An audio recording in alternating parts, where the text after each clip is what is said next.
स्वागत है दोस्तों, आप सभी का पेपर एनालिसिस पॉइंट के ऊपर। और मैं हूं आपके साथ डीके सर। और हम कर रहे थे आपकी कलाम की जो तृतीय श्रेणी परीक्षा की जो टेस्ट सीरीज है, उस टेस्ट सीरीज का एमसीक्यू माध्यम से एनालिसिस कर रहे थे। सबसे पहले बात करते थे वो हम क्या कर रहे थे, हम कर रहे थे आपकी कलाम रीट मेंस की बात करते हैं। कलाम रीट मेंस टेस्ट सीरीज की बात करते हैं। और टेस्ट कौन सा आपका, टेस्ट आपका मेजर टेस्ट 2।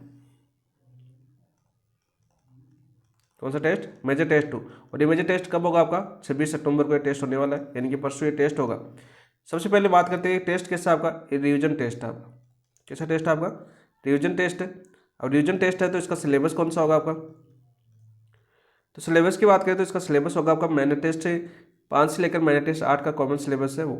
मैंने टेस्ट 5 से मैंने टेस्ट 8 का जो कॉमन सिलेबस है,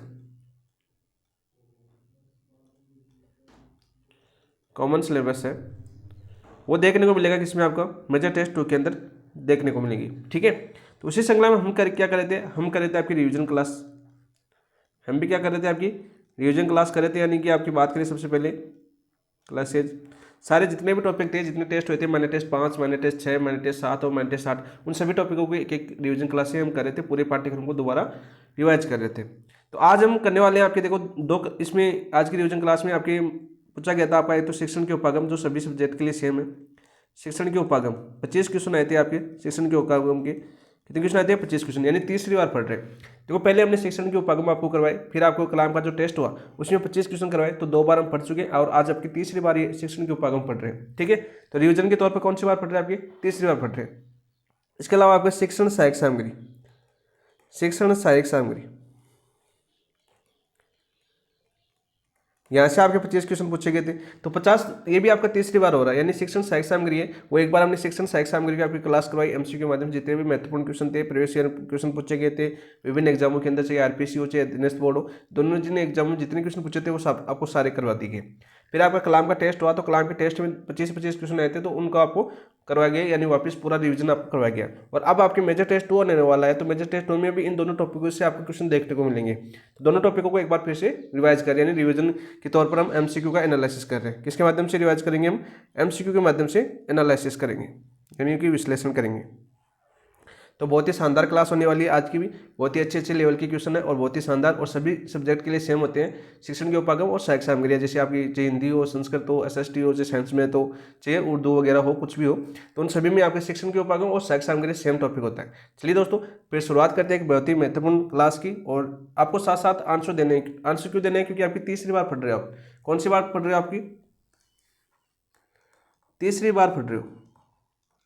तो आपका तीसरी बार है तो आपको इतना तो टॉपिक याद है, क्योंकि आपने पहले पढ़ा, आपको माइनर टेस्ट के लिए, फिर माइनर टेस्ट दिया आपने, फिर रिवीजन के लिए आपको मेजर टेस्ट 2 के लिए भी पढ़ा है। ठीक है, आपके बार लिए तो चौथी बार है और मैं आपको तीसरी बार करवा रहा हूँ। ठीक है, तो आप 4 बार पढ़ चुके हैं इस टॉपिक को, तो आपको साथ साथ आंसर देने कि आपको कितनी बार पढ़ा है। आपने 3 बार पढ़ा होगा, चलो मिनिमम 3 बार तो पढ़ ही लिया, तो 3 बार पढ़ा है, तो 3 बार में आपको कितना टॉपिक तैयार हुआ, तो वो कब पता चलेगा, जब आप एमसीक्यू का एनालिसिस करोगे, एमसीक्यू के उत्तर दोगे साथ साथ, तब पता चलेगा कि हमें ये टॉपिक याद है, यहाँ पर हमारी कमजोरी है, ये हमें याद नहीं है। कैसे करोगे, जितने एमसीक्यू निकालोगे उतना ही आपको बेनिफिट मिलेगा। और अब इतने टाइम है आपकी जनवरी के अंदर, ठीक है, जितने ज़्यादा एमसीक्यू निकालोगे उतने जल्दी सिलेबस पूरा होगा और आपको एनालिसिस भी हो जाएगा कि ये टॉपिक हमारा कमजोर है, उस जो कमजोर है जहाँ से आपको क्वेश्चन नहीं आ रहा है उस टॉपिक को अलग लिखो और उसका दोबारा पढ़ो उस टॉपिक को। इसी प्रकार से होता है पूरा एनालिसिस। ठीक है, चलिए दोस्तों, आज की क्लास शुरुआत करते हैं। शुरुआत करने से पहले जिन दोस्तों ने चैनल को सब्सक्राइब नहीं किया है, तो सबसे पहले चैनल को सब्सक्राइब कीजिए। वीडियो एनालिसिस अब तक जो हमने किया वो कैसा लगा, लाइक भी कर दीजिए और कमेंट के अंदर जरूर बताइए कि जो एनालिसिस करवा रहे हैं वो कैसा लग रहा है आपको, एमसीक्यू का स्तर कैसा लग रहा है आपको, समझ में आ रहा है कि नहीं आ रहा है, वो सारी चीज़ें कमेंट में बताएं, ताकि हमें मोटिवेशन मिले कि जो आपके लिए जो मेहनत कर रहे हैं उसका आपको फल मिल रहा है। ठीक है,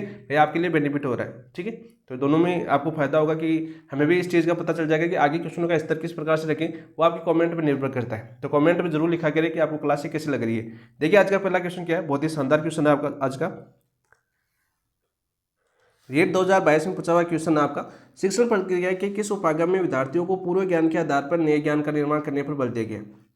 शिक्षण प्रक्रिया के किस उपागम में विद्यार्थियों को पूर्व ज्ञान के आधार पर नए ज्ञान का निर्माण करने पर बल दिया गया। खोज उपागम, अनुभवी जन्य उपागम, रचनावादी उपागम या सहयोगात्मक अधिगम उपागम। बताओ भाई, किसमें आपके पूर्व ज्ञान के आधार पर नए ज्ञान का निर्माण करने पर बल दिया गया। तो राइट आंसर क्या हो जाएगा आपका, रचनावादी उपागम। ऑप्शन नंबर 3 आपका राइट आंसर हो जाएगा। तो सबसे पहले दोस्तों हम जानते हैं आपके शिक्षण के उपागम। देखो, शिक्षण के उपागम की बात करें हम, शिक्षण के उपागम।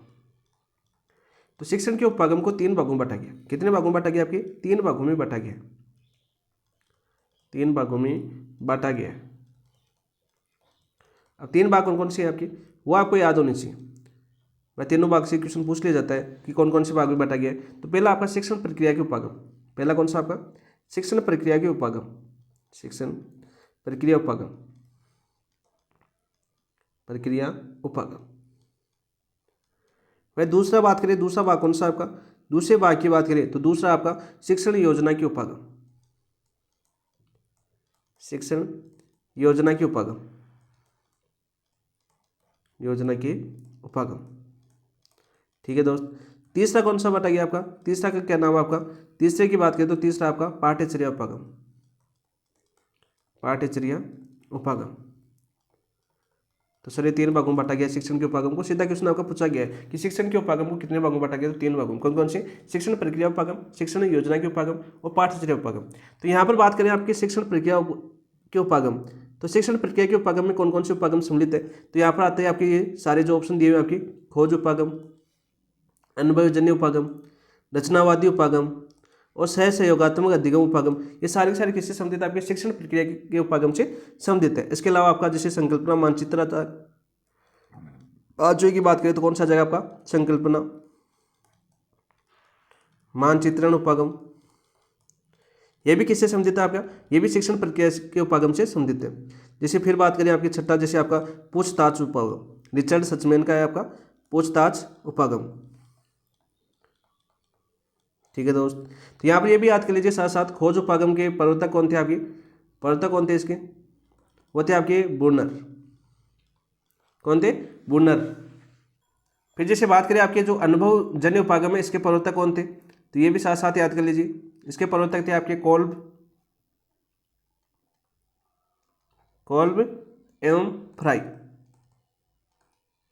कोल्ब एवं फ्राई। संकल्पना मानचित्रण की बात करें, संकल्पना मानचित्र के प्रवर्तक कौन थे आपके? वो थे आपके Joseph D Novak. Joseph D Novak. संकल्पना पूछताछ अधिगम की बात करें तो आपके रिचर्ड सचमैन को आपको याद करना है। रिचर्ड सचमैन। तो साथ साथ इन उपागमों के प्रवर्तक भी आपको याद होने चाहिए। सीधा क्वेश्चन पूछ लिया जाता है कि खोज उपागम के प्रवर्तक कौन है या प्रतिपादक कौन है? तो जोराम बुर्नर का नाम आता है। वही पूछे आपके संकल्पना मानचित्र उपागम, लास्ट टाइम आपके एग्जाम में पूछा गया था, ये 3rd ग्रेड की 2022 वाली में, जोसेफ डी नोवाक। ठीक है, पूछताछ उपागम बार बार पूछा जाता है ये क्वेश्चन। तो कौन आपके? रिचर्ड सचमैन। तो साथ साथ ही पूरा याद हो गया कि शिक्षण प्रक्रिया के उपागम है वो कितने आपके 6 उपागम है। खोज उपागम, अनुभवजन्य उपागम, रचनावादी उपागम, सहयोगात्मक अधिगम उपागम, संकल्पना मानचित्रण उपागम और पूछताछ उपागम। याद हो गया ना सारी की सारी? याद है ना? रचनावादी उपागम है वो सबसे ज़्यादा इंपॉर्टेंट है। इसमें आपका 5E मॉडल वगैरह आते हैं। अनुभवजन्य उपागम से आपकी जो 3 विधियाँ पूछी गई हैं, जो आपकी 3 या 4 विधियाँ आपके अनुभवजन्य उपागम की, वो आपकी पूछी गई है। वो भी हम देख लेंगे आपके क्वेश्चनों के साथ। इसके साथ देखो आपके जैसे शिक्षण योजना के उपागम, जैसे आपके हर्बट उपागम वगैरह है, वो आगे आपके आ जाएंगे, सारे के सारे हम पढ़ लेंगे। तो राइट आंसर हो जाएगा इसका ऑप्शन नंबर 3। नेक्स्ट बात करते हैं दोस्तों, बहुत ही अच्छा क्वेश्चन है। राष्ट्रीय पाठ्यचर्या रूपरेखा 2005 एनसीएफ 2005 ने शिक्षण में किस उपागम पर विशेष बल दिया है? बताओ भाई, कमेंट के अंदर राइट आंसर बताओ क्या होगा इसका। आपको देने सारे आंसर क्योंकि आप 4थी बार पढ़ रहे हो। तो कमेंट के अंदर आंसर बताओ इसका फटाफट क्या होगा।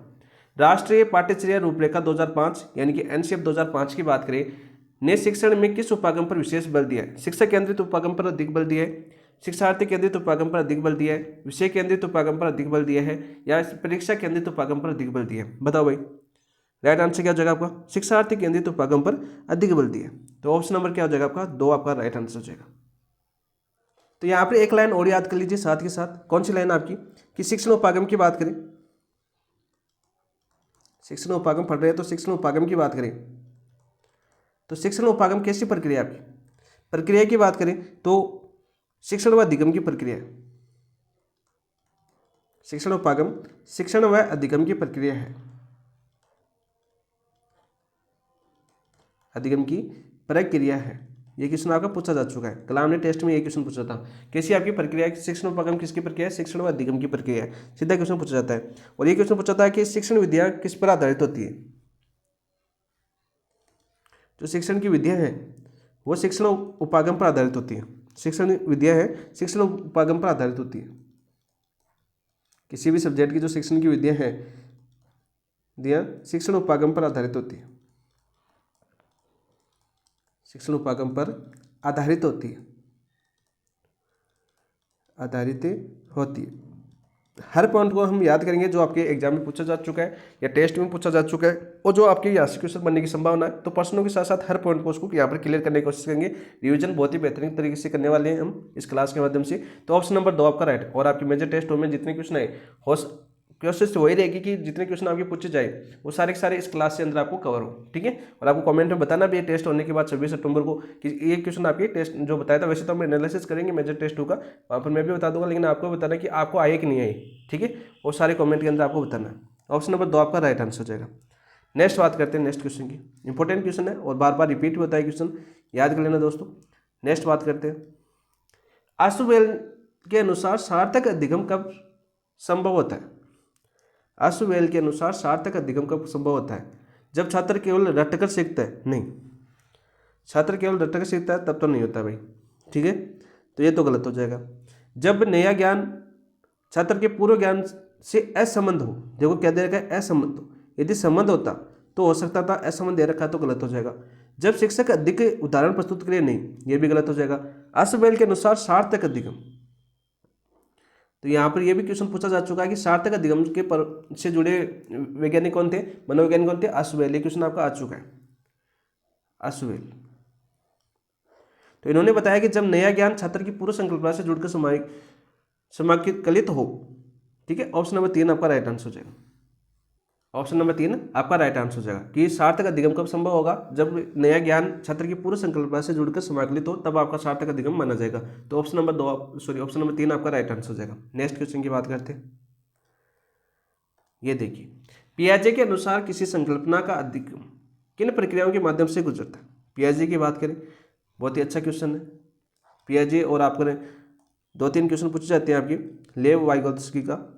पियाजे के अनुसार किसी संकल्पना का अधिगम किन प्रक्रियाओं के माध्यम से होता है। अनुकरण, प्रोत्साहन, पुनर्बलन और प्रतिक्रिया, अवलोकन, अनुभव, अनुकरण और अनुकूलन, आंतरिक चित्रण, आत्मसातीकरण, समायोजन और संतुलन, अभिप्रेरणा, अभ्यास, पुनरावृत्ति और स्मृति। बताओ, आपके टेस्ट में पूछा गया था और मैंने भी आपको एक क्वेश्चन करवाया है।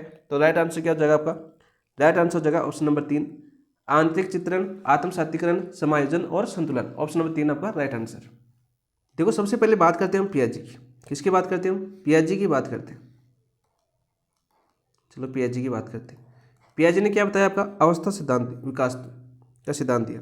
सिद्धांत कौन सा दिया आपका, पियाजे के सिद्धांत की बात करें तो कौन सा था आपका, अवस्था विकास। अवस्था विकास सिद्धांत किसने दिया था, आपकी पियाजे ने दिया था। सीधा क्वेश्चन पूछा जाता है, ठीक है। इन्होंने क्या बताया कि मानसिक वृद्धि 4 इंद्र गोचर अवस्था से गुजरती है। इस सिद्धांत में इन्होंने बताया कि बच्चे की मानसिक वृद्धि 4 इंद्रिय गोचर अवस्थाओं से गुजरती है। इंद्रिय गोचर अवस्थाओं से गुजरती है। कितनी इंद्रिय गोचर अवस्थाओं से गुजरती है, आपकी 4 अवस्थाओं से गुजरती है। और कौन कौन सी अवस्था बताई थी इन्होंने, तो पहली अवस्था बताई थी इन्होंने संवेदी मोटर अवस्था, संवेदी मोटर अवस्था, जो कितने वर्ष तक थी आपकी, 0 से 2 वर्ष। दूसरी अवस्था इन्होंने कौन सी बताई थी, पूर्व परिचालन अवस्था, पूर्व परिचालन अवस्था किस एज को होती है आपकी, 2 से 7 वर्ष। ये क्वेश्चन पूछा जाता है बार बार, इसलिए पूरा बता रहा हूँ मैं आपको। तीसरी थी आपकी मूर्त अवस्था, मूर्त अवस्था 7 से 11 वर्ष, 7 से 11 वर्ष। और चौथी अवस्था थी आपकी औपचारिक अवस्था। तो 4 इंद्र गोचर अवस्थाओं से गुजरती है। कौन कौन सी, संवेदी मोटर अवस्था, पूर्व परिचालन अवस्था, मूर्त अवस्था और औपचारिक अवस्था। औपचारिक अवस्था एज की बात करें तो 11 से 15 वर्ष। तो ये तो आपको किसने बताया था, आपको अवस्था विकास सिद्धांत के अंदर बताया था, किसने, पियाजे ने, ठीक है, कि 4 इंद्र गोचरीय अवस्थाओं से गुजरती है। ठीक है, संवेदी मोटर अवस्था, पूर्व परिचालन अवस्था, मूर्त अवस्था और औपचारिक अवस्था। ठीक है, इसके अलावा पियाजेनी के अनुसार अधिगम पूर्णतः शिक्षार्थी की विकास अवस्था से प्रभावित होता है। भाई प्रभावित किसके से होता है आपका, प्रभावित किससे होता है, पियाजे के अनुसार प्रभावित होती है तो आपकी विकासात्मक अवस्थाओं से, विकासात्मक अवस्थाओं से।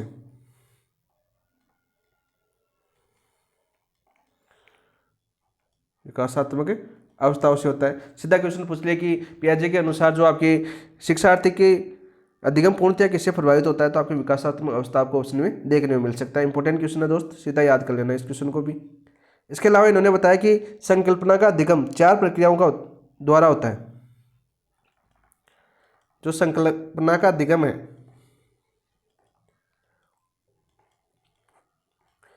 4 प्रक्रिया द्वारा होता है, प्रक्रियाओं द्वारा होता है। और वो 4 प्रक्रिया कौन सी थी आपकी, चारों प्रक्रिया अभी हमने देखी है। देखो चारों प्रक्रिया कौन सी थी आपकी, आंतरिक चित्रण, ठीक है, आत्मसातीकरण, समायोजन और संतुलन। ये थे पियाजे के बारे में पूरी डिटेल। तो ऑप्शन नंबर क्या राइट आंसर हो जाएगा आपका, ऑप्शन नंबर 3 आपका राइट आंसर हो जाएगा। क्या हो जाएगा आपका, ऑप्शन नंबर 3 आपका राइट आंसर हो जाएगा। नेक्स्ट क्वेश्चन की बात करते हैं। सीखना व्यक्तिगत अनुभव पर आधारित होता है तथा प्रत्येक व्यक्ति सत्य को अलग रूप से समझता है। यह कथन किस उपागम से संबंधित है, बहुत ही अच्छा क्वेश्चन है। तो ऑप्शन दे रखे हैं हमें, व्यवहारवादी उपागम, रचनावादी उपागम, अनुकरण उपागम, प्रत्यक्षवादी उपागम। बताओ भाई राइट आंसर क्या होगा। सीखना व्यक्तिगत अनुभव पर आधारित होता है। किस पर आधारित होता है, व्यक्तिगत अनुभव पर। अब आपके ऊपर निर्भर करता है कि आप किस प्रकार सीखते हो। यानी अभी आपको मैं क्वेश्चन करवा रहा हूँ तो आपको मेरे द्वारा सीखा हुआ ज्ञान, अभी पॉजिटिव लोग भी होते हैं, नेगेटिव लोग भी होते हैं। तो हो सकता है मैं आपको समझा रहा हूँ तो आपको अच्छा समझ में आए, हो सकता है आप किसी दूसरे टीचर के पास समझे तो मेरा वाला समझ में नहीं है, वहाँ से आपको समझ में आए। तो किसकी आपकी व्यक्तिगत अनुभव हो गया ना सीखना। ठीक है, किसी को मान लीजिए किसी को हिंदी की आपकी भारत सर की समझ में आती है, किसी को आपके उत्कर्ष वाले सरों की समझ में आती है, तो वो व्यक्तिगत अनुभव पर आधारित होता है सीखना। ठीक है, तो सीखना व्यक्तिगत अनुभव पर आधारित होता है तथा प्रत्येक व्यक्ति सत्य को अलग रूप से समझता है। अलग अलग रूप से समझता है, अलग अलग विशेषता होती है आपकी भी आपकी तरह। ठीक है, मेरा समझाने का तरीका अलग हो तो हो सकता है आपको समझ में आ जाए, हो सकता है किसी और दूसरे टीचर का अलग तरीका हो तो वहाँ पर आपको मेरे से ज़्यादा समझ में आ जाए। तो अलग अलग तरीके का होता है। ठीक है, तो परिभाषा कर तो आप समझ गए कि सीखना व्यक्तिगत अनुभव पर आधारित होता है तथा प्रत्येक व्यक्ति सत्य को अलग रूप से समझता है। ये कथन किस उपागम से संबंधित है, व्यवहारवादी उपागम, रचनावादी उपागम, अनुकरण उपागम, प्रत्यक्षवादी उपागम। तो राइट आंसर क्या हो जाएगा आपका, रचनावादी उपागम राइट आंसर हो जाएगा, ऑप्शन नंबर 2। तो यहाँ से इसके अलावा रचनावादी उपागम से क्वेश्चन पूछा जाता है किस विचारधारा पर आधारित है। यानी विचारधारा की बात करें, रचनावादी उपागम विचारधारा पर आधारित, सॉरी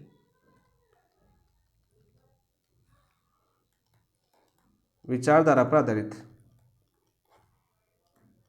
तो किस विचारधारा पर आधारित है भाई, तो ये आपका आधारित है आपकी दार्शनिक विचारधारा पर। किस पर आधारित है, आपकी दार्शनिक विचारधारा पर आधारित है, दार्शनिक विचारधारा। तो सीधा क्वेश्चन पूछा गया है कि रचनावादी विचारधारा किस पर आधारित होता है, तो दार्शनिक विचारधारा पर आधारित है। ठीक है, सीधा क्वेश्चन पूछ लिया जाता है आपका। इसके लिए बात करें आपके जैसे शिक्षण अधिगम रचनावादी उपागम की बात करें तो इसके प्रतिपाद्य कौन है, तो दार्शनिक विचारधारा की प्रतिपाद्य कौन कौन है। प्रतिपाद्य की बात करें जैसे आपके नाम देखे जाते हैं, जैसे आपके जॉन डीवी आ गया, आपका जॉन डीवी आ गया। अभी जो हमने पढ़ा जीन पियाजे पढ़ा, संज्ञानात्मक विकास से सब जुड़े हुए थे आपके जीन पियाजे, दार्शनिक विचारधारा से जुड़े हुए हैं। लेव वाइगोत्स्की आ गया आपका, अरे सामाजिक विकास का सिद्धांत किसने दिया था, लेव वाइगोत्स्की ने किया था। JDP ऐसा था आपका। ठीक है, निकृष्ट विकास का क्षेत्र किसने दिया था, आपकी लेव वाइगोत्स्की ने दिया था ना, गोत्स्की। अपना बुनर हो गया, अरे बुनर, जेरोम बुनर, जो जेरोम बुनर है, इन्होंने कौन सा दिया था आपका, संकल्पना प्राप्ति मॉडल दिया था। अन्वेषण का अधिगम किसने दिया था, आपके जेरोम बुनर ने दिया था। तो वो भी किससे जुड़े होते हैं, आपकी दार्शनिक विचारधारा से जुड़े हुए थे। तो ये सारे हम पढ़ेंगे कि वैज्ञानिक के बारे में, हर चीज़ के बारे में जितने क्वेश्चन बनते हैं आपको मैं सारे करवाऊंगा जितने अपने ऑप्शन के अंदर आते हैं। वैसे में हम पूरी डिटेल से हम पढ़ चुके हैं पहले। शिक्षण के उपागम हमने बहुत ही शानदार तरीके से आपको समझाया। वहाँ पर जिन दोस्तों ने क्लास नहीं देखी तो आप प्ले लिस्ट में जाके अपनी पहले क्लास देख सकते हो, वहाँ पर और अच्छे से समझ सकते हो। ठीक है, ये अपनी रिवीजन क्लास है तो थोड़ी फास्ट करेंगे वरना लंबी बहुत ज़्यादा हो जाएगी। तो ऑप्शन नंबर 2 आपका राइट आंसर हो जाएगा। इसके अलावा क्या होता है आपका, इसके अलावा इस परिभाषा से क्या समझते हैं हम, परिभाषा से क्या समझ में आया आपका कि सीखना व्यक्तिपरक है, वस्तुनिष्ठ नहीं। सीखना व्यक्तिपरक है, वस्तुनिष्ठ नहीं, वस्तुनिष्ठ नहीं। ये क्वेश्चन अभी फर्स्ट ग्रेड में पूछा गया था। किसमें पूछा गया था? आपकी फर्स्ट ग्रेड 2025 के अंदर, जो जून के अंदर एग्जाम हुई थी उसके अंदर आपका क्वेश्चन पूछा गया है। तो ऑप्शन नंबर 2 आपका राइट आंसर हो जाएगा। नेक्स्ट क्वेश्चन की ओर बढ़ते हैं हम। नेक्स्ट क्वेश्चन क्या आपका, ये देखिए, गैगनॉन एवं कोली 2001 के अनुसार ज्ञान निर्माण के कितने प्रकार बताए इन्होंने? बताओ भाई, ज्ञान निर्माण कितने प्रकार बताए? एक कलाम ने टेस्ट में पूछा था आपको याद है तो? 3 प्रकार, 4 प्रकार, 5 प्रकार, 2 प्रकार। तो राइट आंसर क्या जाएगा आपका? कितने प्रकार बताए आपके? 4 प्रकार। ऑप्शन नंबर 2 आपका राइट आंसर हो जाएगा। अब 4 प्रकार कौन कौन से बताए वो भी याद कर लो। देखो, इन्होंने पहला प्रकार बताया था आपका शारीरिक रूप से निर्मित, शारीरिक रूप से निर्मित।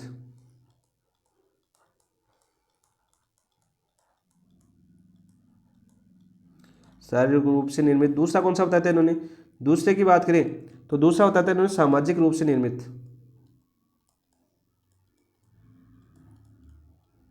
सामाजिक रूप से निर्मित। तीसरे की बात करें, तीसरा कौन सा बताया था इन्होंने? तो तीसरा बताया था इन्होंने प्रतीकात्मक रूप से निर्मित, प्रतीकात्मक रूप से निर्मित। और चौथा कौन सा बताया था इन्होंने? चौथा बताया था आपका, चौथा बताया था इन्होंने सैद्धांतिक रूप से निर्मित,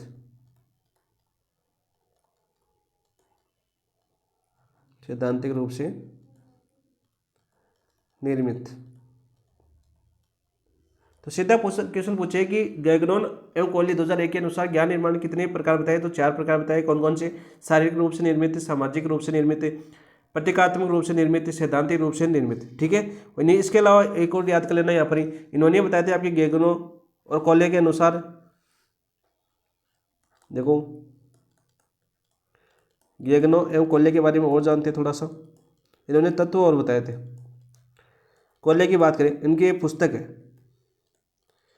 पुस्तक का नाम क्या था आपका? Designing of learning for learning, for learning, ये इनकी पुस्तक है। क्योंकि गैगनॉ और कोहली, इन्होंने इसके अंदर, इस पुस्तक के अंदर रचनावादी अधिगम के 6 तत्व बताए। रचनावादी अधिगम के 6 तत्व बताए। कितने तत्व बताए आपके? 6 तत्व बताए।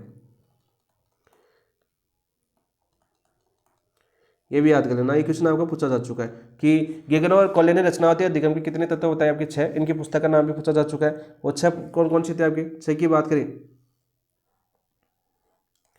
इन्होंने पहला कौन सा था आपका? पहला था आपका पारिस्थितिक का निर्माण, पारिस्थितिक का निर्माण, पहला पारिस्थितिक निर्माण हो गया। दूसरा कौन सा हो गया आपका? समूह का गठन, समूह का गठन।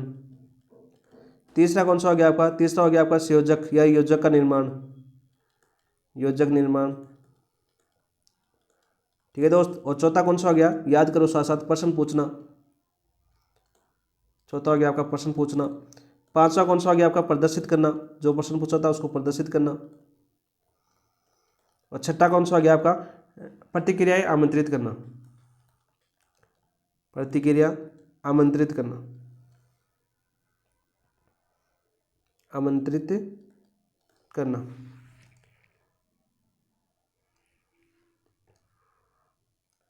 करना। तो ये आपके 6 तत्व बताते हैं कि इन्होंने गैगनॉ और कोहली ने। तो ये क्वेश्चन में आपको बनता है। और आपका ज्ञान निर्माण के कितने प्रकार बताए? 4 प्रकार बताए। तो ये दोनों क्वेश्चन बार बार पूछे जाते हैं, याद कर लें दोस्तों। ऑप्शन नंबर 2 आपका राइट आंसर हो जाएगा। ठीक है। रचनावादी उपागम के अंदर बहुत ही अच्छा क्वेश्चन है ये। नेक्स्ट क्वेश्चन की बात करते हैं। तो लास्ट टाइम कलाम ने ये क्वेश्चन पूछ लिया आपको, तो ये हो सकता है आपके मेजर टेस्ट में यहाँ से क्वेश्चन देख पूरे संभावना हो पूछने की। तो मेजर टेस्ट में यहाँ से क्वेश्चन बन सकता है ये। नेक्स्ट क्वेश्चन की बात करते हैं आपके, निम्न में से कौन सा रचनावाद का प्रकार नहीं है? निम्न में से कौन सा रचनावाद का प्रकार नहीं है भाई? तो यहां पर देखो, संज्ञानात्मक रचनावाद है बिल्कुल। प्रतिपादक कौन आपके इसके? पियाजे। कौन आपके? प्रतिपादक पियाजे, ये तो है आपके। सामाजिक रचनावाद बिल्कुल है। सामाजिक रचनावाद के प्रतिपादक कौन आपके? Vygotsky, Vygotsky. तो ये भी आपके रचनावाद है। व्यवहारवादी रचनावाद नहीं है। आलोचनात्मक रचनावाद, ये भी आपके रचनावाद का प्रकार है। कौन? आलोचनात्मक रचनावाद। तो इनके कौन आपके प्रतिपादक की बात करें तो वो याद कर लेना आपका फलियुरी, फलियुरी प्रतिपादक है। इसके अलावा और भी है, जैसे आपके उग्र रचनावादी, उग्र रचनावादी, इसके प्रतिपादक कौन आपके? तो इसके प्रतिपादक की बात करें तो इसके प्रतिपादक थे आपके वॉन ग्लासरफेल्ड, वॉन ग्लासरफेल्ड। इसके अलावा आपकी सामाजिक जो रचनावाद है इसको दो भागों में बांटा गया था, तो सांस्कृतिक और एक आलोचनात्मक। तो सांस्कृतिक और बच गया आपका सांस्कृतिक रचनावादी, और इसके प्रतिपादक कौन है? तो इसके प्रतिपादक की बात करें अचिंसन है। कौन आपके? अचिंसन। तो सीधा क्वेश्चन आपको देखने को मिल सकता है आपके एग्जाम में, किसी भी रचनावाद का प्रतिपादक पूछा जा सकता है। संज्ञानात्मक रचनावाद पियाजे, और इसका एक वर्गीकरण आगे उग्र रचनावाद अलग होता है, किससे होता है आपका उग्र रचनावाद, या अलग होता है आपका संज्ञानात्मक उपागम से। ठीक है, रचनावाद से अलग होता है जिसके प्रतिपादक है वॉन ग्लासरफेल्ड। और वही बात करें सामाजिक रचनावाद वाइगोत्स्की, ये दो भागों में बटा था आपके, कितने भागों में? दो भागों में। एक तो होता है आपका कौन सा? आलोचनात्मक रचनावाद, और दूसरा भाग था आपका कौन सा? सांस्कृतिक रचनावाद। ठीक है, किससे अलग हुए थे आपके? सामाजिक रचनावाद से दो रचनावाद अलग हुए थे, तो याद कर लेना। और सांस्कृतिक रचनावाद की जो प्रतिपादक है वो कौन आपके? अचिंसन है। सीधा क्वेश्चन पूछ लिया जाता है। तो ऑप्शन नंबर में क्या पूछा था कि कौन सा रचनावाद का प्रकार नहीं है, तो ऑप्शन नंबर 3 आपका राइट आंसर हो जाएगा। कौन सा राइट आंसर हो जाएगा आपका? ऑप्शन नंबर 3 आपका राइट आंसर हो जाएगा। नेक्स्ट बात करते हैं दोस्तों, नेक्स्ट क्वेश्चन की। सामाजिक रचनावाद, सोशल कंस्ट्रक्टिविज्म के प्रवर्तक किसे माना जाता है, यानी सामाजिक रचनावाद के प्रवर्तक कौन है? अभी मैंने बताया, देखो पियाजे है। पियाजे कौन आपके? सबसे पहले पियाजे की बात कर लेते हैं। पियाजे आपके संज्ञानात्मक रचनावाद, संज्ञानात्मक रचनावाद, बहुत ही अच्छा क्वेश्चन है, बार बार पूछा जाता है। ठीक है, जिन पियाजे माना जाता है, और रचनावाद की प्रथम लहर के नाम से भी जाना जाता है। रचनावाद की प्रथम लहर के नाम से जाना जाता है, नाम से जाना जाता है। तो सीधा क्वेश्चन पूछे कि रचनावाद की प्रथम लहर के रूप नाम से कौन से रचनावाद को जाना जाता है, तो आपको संज्ञानात्मक रचनावाद आएगा। प्रतिपादक कौन थे आपके? पियाजे थे। सीधा क्वेश्चन पूछ लिया जाता है। ठीक है, और इसके अंदर आपके बालक पूर्व अनुभव के आधार पर नवीन ज्ञान का सृजन करते हैं। संज्ञानात्मक रचनावाद में क्या करते हैं? आपके बालक है वो पूर्व ज्ञान के आधार पर नवीन ज्ञान का सृजन करते हैं, पूर्व ज्ञान के आधार पर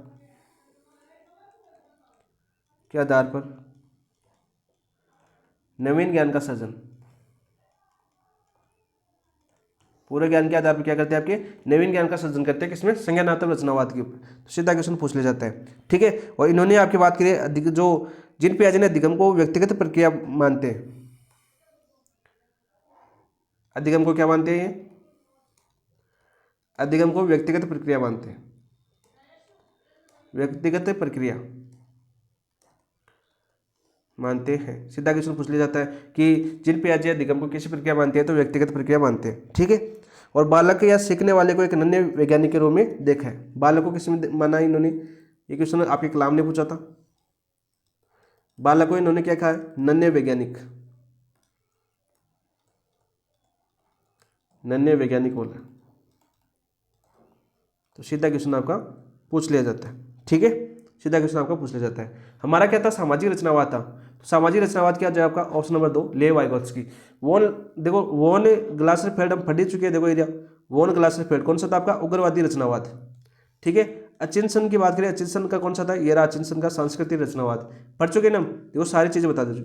तो यहाँ पर देखो हम पढ़ लेते हैं आपके लेव वाइगोत्स्की के बारे में। देखो सबसे चीज़ इंपॉर्टेंट चीज़ क्या बनेगी? ऐसी सबसे ज़्यादा इंपॉर्टेंट चीज़ बनेगी, पहली चीज़ की बात करते हैं हम, वो क्या आपकी जो रचनावाद की द्वितीय लहर के नाम से जाना जाता है। रचनावाद की, या रचनावाद भी आ सकता है, संरचनावाद भी आ सकता है, द्वितीय लहर के नाम से जाना जाता है, लहर के नाम से जाना जाता है। तो पहला क्वेश्चन पूछे कि रचनावाद की प्रथम लहर के नाम से कौन जाना जाता है? संज्ञानात्मक रचनावाद। द्वितीय लहर के नाम से कौन जाना जाता है? आपका सामाजिक रचनावाद। कौन सा? सामाजिक रचनावाद। सीधा क्वेश्चन पूछ लिया जाता है। और सामाजिक रचनावाद के अनुसार या लेव वाइगोत्स्की के अनुसार जो बच्चा है, बच्चा क्या होता है आपका? प्रशिक्षु होता है। क्या होता है दोस्त? प्रशिक्षु होता है। मोस्ट इंपोर्टेंट क्वेश्चन है, क्या होता है आपका? प्रशिक्षु ऐसे लिखा जाता है ना, प्रशिक्षु। ठीक है, तो वाइगोत्स्की ने माना है, ये आपकी सामाजिक रचनावाद ने माना है कि बच्चा क्या होता है आपका? प्रशिक्षु होता है, जो किसके द्वारा सीखता है आपका? अरे भाई सीखता किसके द्वारा है? जो प्रशिक्षु होता है वो सीखता कैसे है? वो सीखता है आपके सामाजिक सांस्कृतिक अंतःक्रिया के रूप में, सामाजिक सांस्कृतिक अंतःक्रिया के रूप में, सामाजिक सांस्कृतिक अंतःक्रिया के रूप में सीखता है, अंतःक्रिया के रूप में सीखता है, रूप से सीखता है। ठीक है, ये किसने माना? आपके लेव वाइगोत्स्की ने माना है। सीधा क्वेश्चन पूछ लिया जाता है। ठीक है, और ज्ञान का सह निर्माण की अवधारणा दी, सह निर्माण की अवधारणा किसने दी थी? लेव वाइगोत्स्की ने दी थी। सह निर्माण की अवधारणा ये भी किसने दी थी? आपकी लेव वाइगोत्स्की ने दी थी। तो बहुत ही अच्छा क्वेश्चन है, सीधा क्वेश्चन पूछ लिया जाता है। फिर इसी से आपके निकले थे आपके वॉन ग्लासरफेल्ड अचेसन वगैरह। तो वॉन ग्लासरफेल्ड तो आपके संज्ञानवाद से निकले थे, अचेसन आपके सांस्कृतिक रचनावाद है आपका, वो किससे निकले थे? आपके लेव वाइगोत्स्की के सामाजिक रचनावाद से निकले थे। ठीक है, सीधा क्वेश्चन पूछ लिया जाता है आपका। नेक्स्ट क्वेश्चन की बात करते हैं। नेक्स्ट क्वेश्चन क्या आपका? 3 आयाम और रह गए, वो और याद कर लो। देखो यहाँ पर इसको छोटा कर लेता हूँ ताकि आपको आयाम वगैरह बता देता हूँ।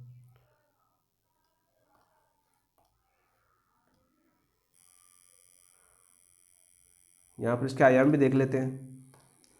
वाइगोत्स्की ने आयाम कितने बताए आपके? आयाम बताए इन्होंने 3। कितने आयाम बताए आपके? 3 आयाम बताए। कौन कौन से 3 आयाम कौन से थे? सामाजिक, सांस्कृतिक, सामाजिक, सांस्कृतिक और भाषा। तो सीधा क्वेश्चन बहुत बार पूछा जाता है, ये इंपॉर्टेंट है, वेरी वेरी इंपॉर्टेंट लगा देता हूँ इसको कि वाइगोत्स्की ने आपके सामाजिक रचनावाद में कितने आयाम बताए आपके? तो 3 आयाम बताए। कितने आयाम बताए आपके? 3, सामाजिक, सांस्कृतिक और भाषा। तो देखो सामाजिक आयाम में ये क्वेश्चन आपके पूछा भी जा चुका है एग्जाम में। सामाजिक आयाम में कौन कौन सम्मिलित होते हैं? देखो परिवार आता है सामाजिक आयाम में, ये तो परिवार सम्मिलित होता है। शिक्षक सम्मिलित होता है अपना, और अपना जो मित्र है ना वो भी किसमें आता है? आपका सामाजिक आयाम के अंदर आता है। सांस्कृतिक में कौन कौन आते हैं आपके? सांस्कृतिक की बात करें तो सांस्कृतिक में आते हैं आपके मूल ऐतिहासिक जो रीति रिवाज मान लेते हैं, तरह से आपके रीति रिवाज, वो किसमें आते हैं? आपके सांस्कृतिक में आते हैं। और भाषा के अंदर कौन से आते हैं आपके? भाषा की बात करें तो भाषा के अंदर आते हैं आपकी मातृभाषा और क्षेत्रीय भाषा, मातृभाषा व क्षेत्रीय भाषा, क्षेत्रीय भाषा। तो ये किसमें आते हैं? आपके वाइगोत्स्की के सामाजिक रचनावाद दिया था उसके अंदर। तो दोनों को पढ़ना बहुत ही शानदार है, दोनों से बार बार क्वेश्चन बनता है, इसलिए मैं हर चीज़ बता रहा हूँ आपको। ठीक है, यहाँ से क्वेश्चन पूछने की संभावना 99% होती है, आपकी किस्मत में होता है, किसी भी पारी में पूछा जा सकता है, लेकिन यहाँ से क्वेश्चन पूरा पूछा जाता है, हमेशा पूछा जाता है यहाँ से क्वेश्चन। यदि आप प्रीवियस ईयर क्वेश्चनों को देखें तब ये सब मालूम होता है कि यहाँ से क्वेश्चन हर बार बनता है। तो आपको हर डिटेल्स, हर चीज़ जो पॉइंट है आपके लिए इंपॉर्टेंट है वो सारे आपको पढ़ने हैं। तो हमें पूछा गया था कि सामाजिक रचनावाद के प्रवर्तक किसे मान जाता है? तो लेव वाइगोत्स्की को मान जाता है। ऑप्शन नंबर 2 आपका राइट आंसर हो जाएगा। नेक्स्ट बात करते हैं दोस्तों, ये लीजिए, किस प्रक्रिया के द्वारा अधिक जानकार व्यक्ति बालक को समीपस्थ विकास क्षेत्र यानी ZPD तक पहुंचने में सहायता करता है? स्कैफोल्डिंग, पुनरावृत्ति, अनुकरण या अन्वेषण। बताओ राइट आंसर क्या हो जाएगा आपका? राइट आंसर हो जाएगा आपका स्कैफोल्डिंग। ऑप्शन नंबर 1 आपका राइट आंसर हो जाएगा। तो यहाँ पर याद कर लो दोस्तों, साथ ही आपको क्वेश्चन आ गया। तो देखो यहाँ पर समीपस्थ विकास क्षेत्र, समीपस्थ विकास क्षेत्र या इसी का नाम दूसरा है आपका कौन सा? विकास का संभावित क्षेत्र, दोनों नाम आ सकता है आपका। विकास का संभावित क्षेत्र, संभावित क्षेत्र की अवधारणा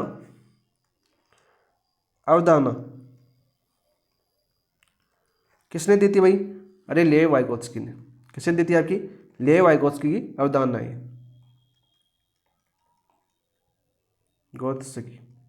तो सीधा क्वेश्चन पूछ लिया जाता है कि समीपस्थ विकास क्षेत्र या आपके विकास का संभावित क्षेत्र की अवधारणा किसने दी, लेव वाइगोत्स्की ने दी थी। ठीक है, और किस प्रक्रिया के द्वारा अधिक जानकार व्यक्ति बालक को समीपस्थ विकास क्षेत्र तक पहुंचने में सहायता करता है, तो वो करता है आपका स्केप होल्डिंग भी आ सकता है, या आपका ढांचा निर्माण भी आ सकता है, ढांचा निर्माण भी आ सकता है, आपको इंग्लिश में याद करना है स्केप होल्डिंग। ठीक है, कभी कभी ढांचा निर्माण भी आपको ऑप्शन में देखने को मिल सकता है। तो ऑप्शन नंबर 1 आपका राइट आंसर है। देखो यहाँ पर अन्वेषण दे रखा है, तो थोड़ा सा इसको समझ लेते हैं अन्वेषण को। तो अन्वेषण के बारे में बात करें, आपके अन्वेषण अधिगम विकसित किया, अन्वेषण अधिगम विकसित किया किसने किया भाई? आपके ये क्या था? आपके जेनोव बुनर ने। किसने किया था? आपके जेनोव बुनर, या बुनर लिख लेते हैं आपके, जिन्होंने खोज उपागम भी दिया था, बुनर। और बुनर ने एक बात और याद कर लेना, इन्होंने संकल्पना प्राप्ति मॉडल दिया था। 1961 में क्या दिया था इन्होंने?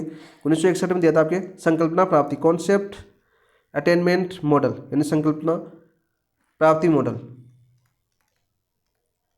संकल्पना प्राप्ति मॉडल दिया। किसने दिया भाई? आपके बुनर ने दिया। सीधा क्वेश्चन पूछ लिया जाता है, तो इसलिए मैं अन्वेषण शब्द आ गया तो मुझे याद आ गया, तो मैंने आपको बता दिया। तो यहाँ पर हमारा राइट आंसर हो जाएगा ऑप्शन नंबर 1। नेक्स्ट क्वेश्चन की बात करते हैं। रचनावाद शिक्षण में शिक्षक की भूमिका किस रूप में बदल जाती है? बहुत अच्छा क्वेश्चन है। Sage on the stage, guide on the side, contact deliver, exam evaluator. तो राइट आंसर क्या हो जाएगा भाई? राइट आंसर हो जाएगा guide on the side. Option number 2 आपका राइट आंसर हो जाएगा। ऑप्शन नंबर 2 आपका राइट आंसर हो जाता। ठीक है, या फैसिलिटेटर भी आ सकता है इसका, वह शिक्षक का एक मार्गदर्शक या सुविधादाता, फैसिलिटेटर भी आ सकता है, सुविधादाता भी हो सकता है। तो ऑप्शन नंबर 2 आपका राइट आंसर हो जाएगा। नेक्स्ट क्वेश्चन की बात करते हैं। रचनावाद में बालक ज्ञान का सृजन किस प्रकार करता है और इसके लिए कौन कौन सी विधियां उपयोगी है? रचनावाद में जो बालक है ज्ञान का सृजन किस प्रकार करता है और इसके लिए कौन कौन सी विधियां उपयोगी है, यह हमें बताना है। तो लगभग 11-12 विधियां हैं, तो सारी की सारी दे रखी हैं यहाँ पर।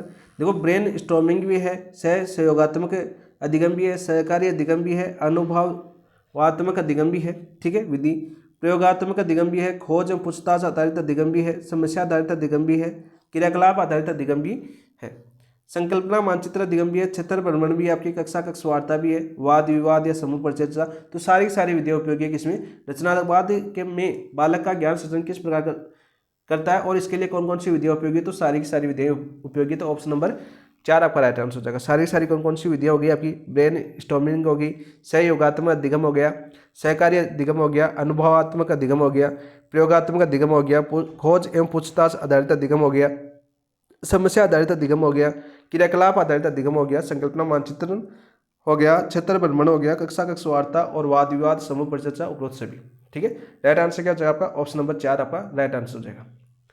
नेक्स्ट क्वेश्चन की ओर बढ़ते हैं दोस्त। रचनावादी उपागम पर आधारित शिक्षण प्रतिमान में टोलमैन एंड हार्डी के अनुसार कितने मूल घटक है? ये क्वेश्चन भी आपके कलाम ने टेस्ट में भी पूछा था यहाँ से। ठीक है, रचनावादी उपागम पर आधारित शिक्षण प्रतिमान में टोलमैन एंड हार्डी के अनुसार कितने मूल घटक है? बताओ भाई, कितने बताए थे इन्होंने? 3 बताए थे, 4 बताए थे, 5 बताए थे या 6 बताए थे? तो इन्होंने बताए थे दोस्तों आपके 5। ऑप्शन नंबर 3 आपका राइट आंसर हो जाएगा।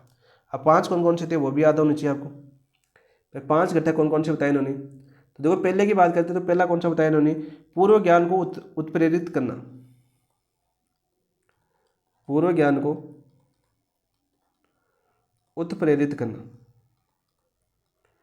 पूर्व ज्ञान को क्या करना? उत्प्रेरित करना। यानी सीधा पूछ ले कि पहला घटक कौन सा था, तो पहला घटक था आपका पूर्व ज्ञान को उत्प्रेरित करना। दूसरे घटक की बात करें तो ज्ञान का उपार्जन करना, ज्ञान का उपार्जन करना। तो दूसरा घटक कौन सा हो गया आपका? ज्ञान का उपार्जन करना। तीसरा घटक कौन सा हो जाएगा आपका? तीसरा घटक हो जाएगा आपका ज्ञान को समझना। उपार्जन कर लिया तो ज्ञान को समझना भी जरूरी है, तो ज्ञान को समझना। लो जी साई, ज्ञान को हमने समझ लिया। ठीक है, तो समझने के बाद इसका उपयोग भी आना चाहिए। अरे ज्ञान को समझ लिया तो आपको उपयोग करना भी आना चाहिए, तो क्या हो जाएगा आपका? ज्ञान का उपयोग, ज्ञान का उपयोग चौथा घटक। अब उपयोग कर लिया आपने, मान लीजिए किसी गलत जगह उपयोग कर लिया, तो आपको चिंता भी तो होनी चाहिए ना उस ज्ञान की। तो 5वां घटक कौन सा आ जाएगा आपका? ज्ञान पर चिंतन करना। तो आराम से याद हो जाएंगे आपको, ज्ञान पर चिंतन करना। मैं इसी प्रकार याद करता हूँ सारी टिक बना के। तो पहले तो देखो पूर्व ज्ञान को उत्प्रेरित करना, पहले तो सोचना है बेटे बेटे, तो पूर्व ज्ञान आ गया अपने पास, फिर उस ज्ञान का उपार्जन करना है, फिर उस ज्ञान को समझना है हमें, फिर उस ज्ञान का उपयोग करते हैं, और फिर मान लीजिए कुछ गलत हो गया तो उसके ऊपर चिंतन भी करेंगे। ठीक है, तो 5 घटक बताए थे किन्होंने, टॉलमैन एंड हार्डी ने। ठीक है, मूल घटक कितने बताए आपके 5, ऑप्शन नंबर 3 आपका राइट आंसर हो जाएगा। नेक्स्ट क्वेश्चन की ओर बात चलते हुए दोस्तों, इंपॉर्टेंट क्वेश्चन है, इंटरप्रिटेशन कंस्ट्रक्शन ICON मॉडल के अनुसार कुल कितने चरण हैं। तो सबसे पहले तो ये याद होना चाहिए कि जो ICON मॉडल है ये किसी के प्रतिपादक कौन है। प्रतिपादक की बात करें तो इसके प्रतिपादक कौन है, ब्लेक तथा मैक क्लिंटोक। प्रतिपादक कौन है आपके, ब्लेक तथा मैक क्लिंटोक। सीधा क्वेश्चन पूछ लिया जाता है। ठीक है, और मॉडल कितने चरण बताए इन्होंने मॉडल के चरण बताए आपके 7। कितने चरण बताए आपके 7, तो राइट आंसर क्या हो जाएगा आपका, ऑप्शन नंबर 3 आपका राइट आंसर हो जाएगा। अब 7 कौन कौन से वो भी याद कर लो। देखो पहले की बात करें तो पहला आपका प्रेक्षण, पहला कौन सा हो गया आपका प्रेक्षण। दूसरे की बात करें दूसरा कौन सा हो गया आपका अर्थ निर्णय, अर्थ निर्णय। ठीक है, तीसरे की बात करें दोस्त, तीसरा कौन सा हो गया आपका संदर्भीकरण, संदर्भीकरण। ठीक है, चौथे की बात करें तो चौथा कौन सा हो गया आपका संज्ञानात्मक शिक्षार्थन, संज्ञानात्मक शिक्षार्थन। तो चौथा आपका संज्ञानात्मक शिक्षार्थन हो गया। पांचवे की बात करें तो कौन सा हो गया आपका सहयोग। छठे की बात करें तो छठा कौन सा हो गया आपका बहुविध अर्थ निर्णय, बहुविध अर्थ निर्णय। सातवीं की बात करें तो सातवां कौन सा हो गया आपका बहुविध अभिव्यक्ति,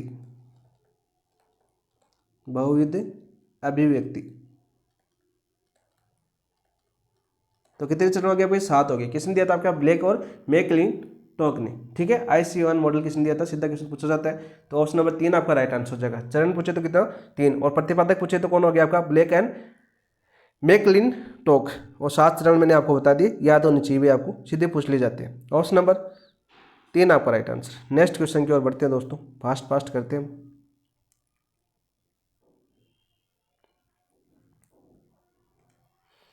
बहुत ही अच्छा क्वेश्चन है, बहुत ही शानदार क्वेश्चन है, इंपॉर्टेंट क्वेश्चन भी है, वेरी वेरी इंपॉर्टेंट क्वेश्चन है। यहाँ से देखो आपके जो 5E मॉडल है ना, यहाँ से क्वेश्चन कन्फर्म आएगा, और यहाँ पर इंग्लिश में याद करना इनको। 5E जो मॉडल है वो इंग्लिश में याद करना। देखो सबसे पहले बात कर लेते हैं हम, 5E मॉडल रचनावादी उपागम पर आधारित शिक्षण प्रतिमान किसने प्रस्तुत किया था। बताओ भाई किसने प्रस्तुत किया था। टॉलमैन और हार्डी की बात करें, देखो टॉलमैन और हार्डी की अभी पूछा आपने, इन्होंने क्या बताया आपके जो रचनावादी शिक्षण है मॉडल के 5 मूल घटक बताए थे इन्होंने। रचनावादी शिक्षण के 5 मूल घटक बताए, मूल घटक बताए। अभी हमने किया है, अभी हमने किया है। ठीक है, ब्लेक एंड मैकक्लिंटोक ने क्या बताया आपका, कौन सा मॉडल दिया, ICON मॉडल दिया। ठीक है, पियाजे ने कौन सा दिया आपका संज्ञानात्मक उपागम, संज्ञानात्मक उपागम अवस्था भी देख ली हमने, संज्ञानात्मक उपागम भी देख लिया हमने। ठीक है, तो बच्चे कौन से आपके रोजर बायवी बच्चे, तो ऑप्शन नंबर 3 आपका राइट आंसर हो जाएगा। क्या हो जाएगा दोस्त आपका, ऑप्शन नंबर 3 आपका राइट आंसर हो जाएगा, रोजर बायवी। ठीक है, कौन कौन से थे आपके 5E मॉडल के अंदर।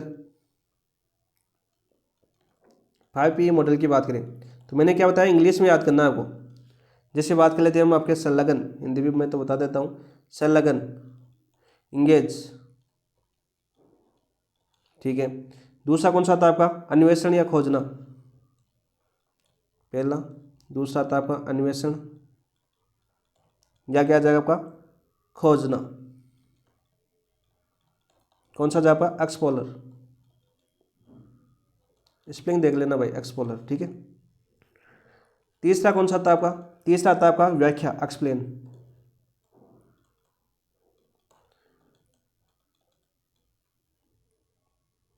एक्सप्लेन। ठीक है, चौथा कौन सा आएगा आपका, चौथा आएगा आपका, बात करें हम आपके विस्तार करना, इलाबोरेट, विस्तार करना, क्या जाएगा आपका? इलाबोरेट।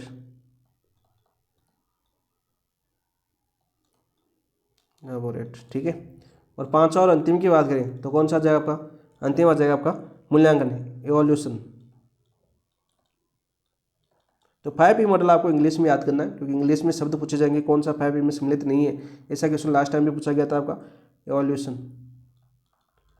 तो ये आपको सारे के सारे याद होनी चाहिए, ठीक है। तो ऑप्शन नंबर 3 आपका राइट आंसर हो जाएगा। 5 मॉडल कौन कौन से 5 मॉडल आपको सम्मिलित हो गए? टॉल एंड हार्डी हम फटी लिख चुके, ब्लैक और मैक क्लीन टॉक हम पढ़ चुके, पियाजी हम पढ़ चुके हैं। तो ऑप्शन नंबर 3 आपका राइट। नेक्स्ट क्वेश्चन की ओर बढ़ते हैं दोस्तों।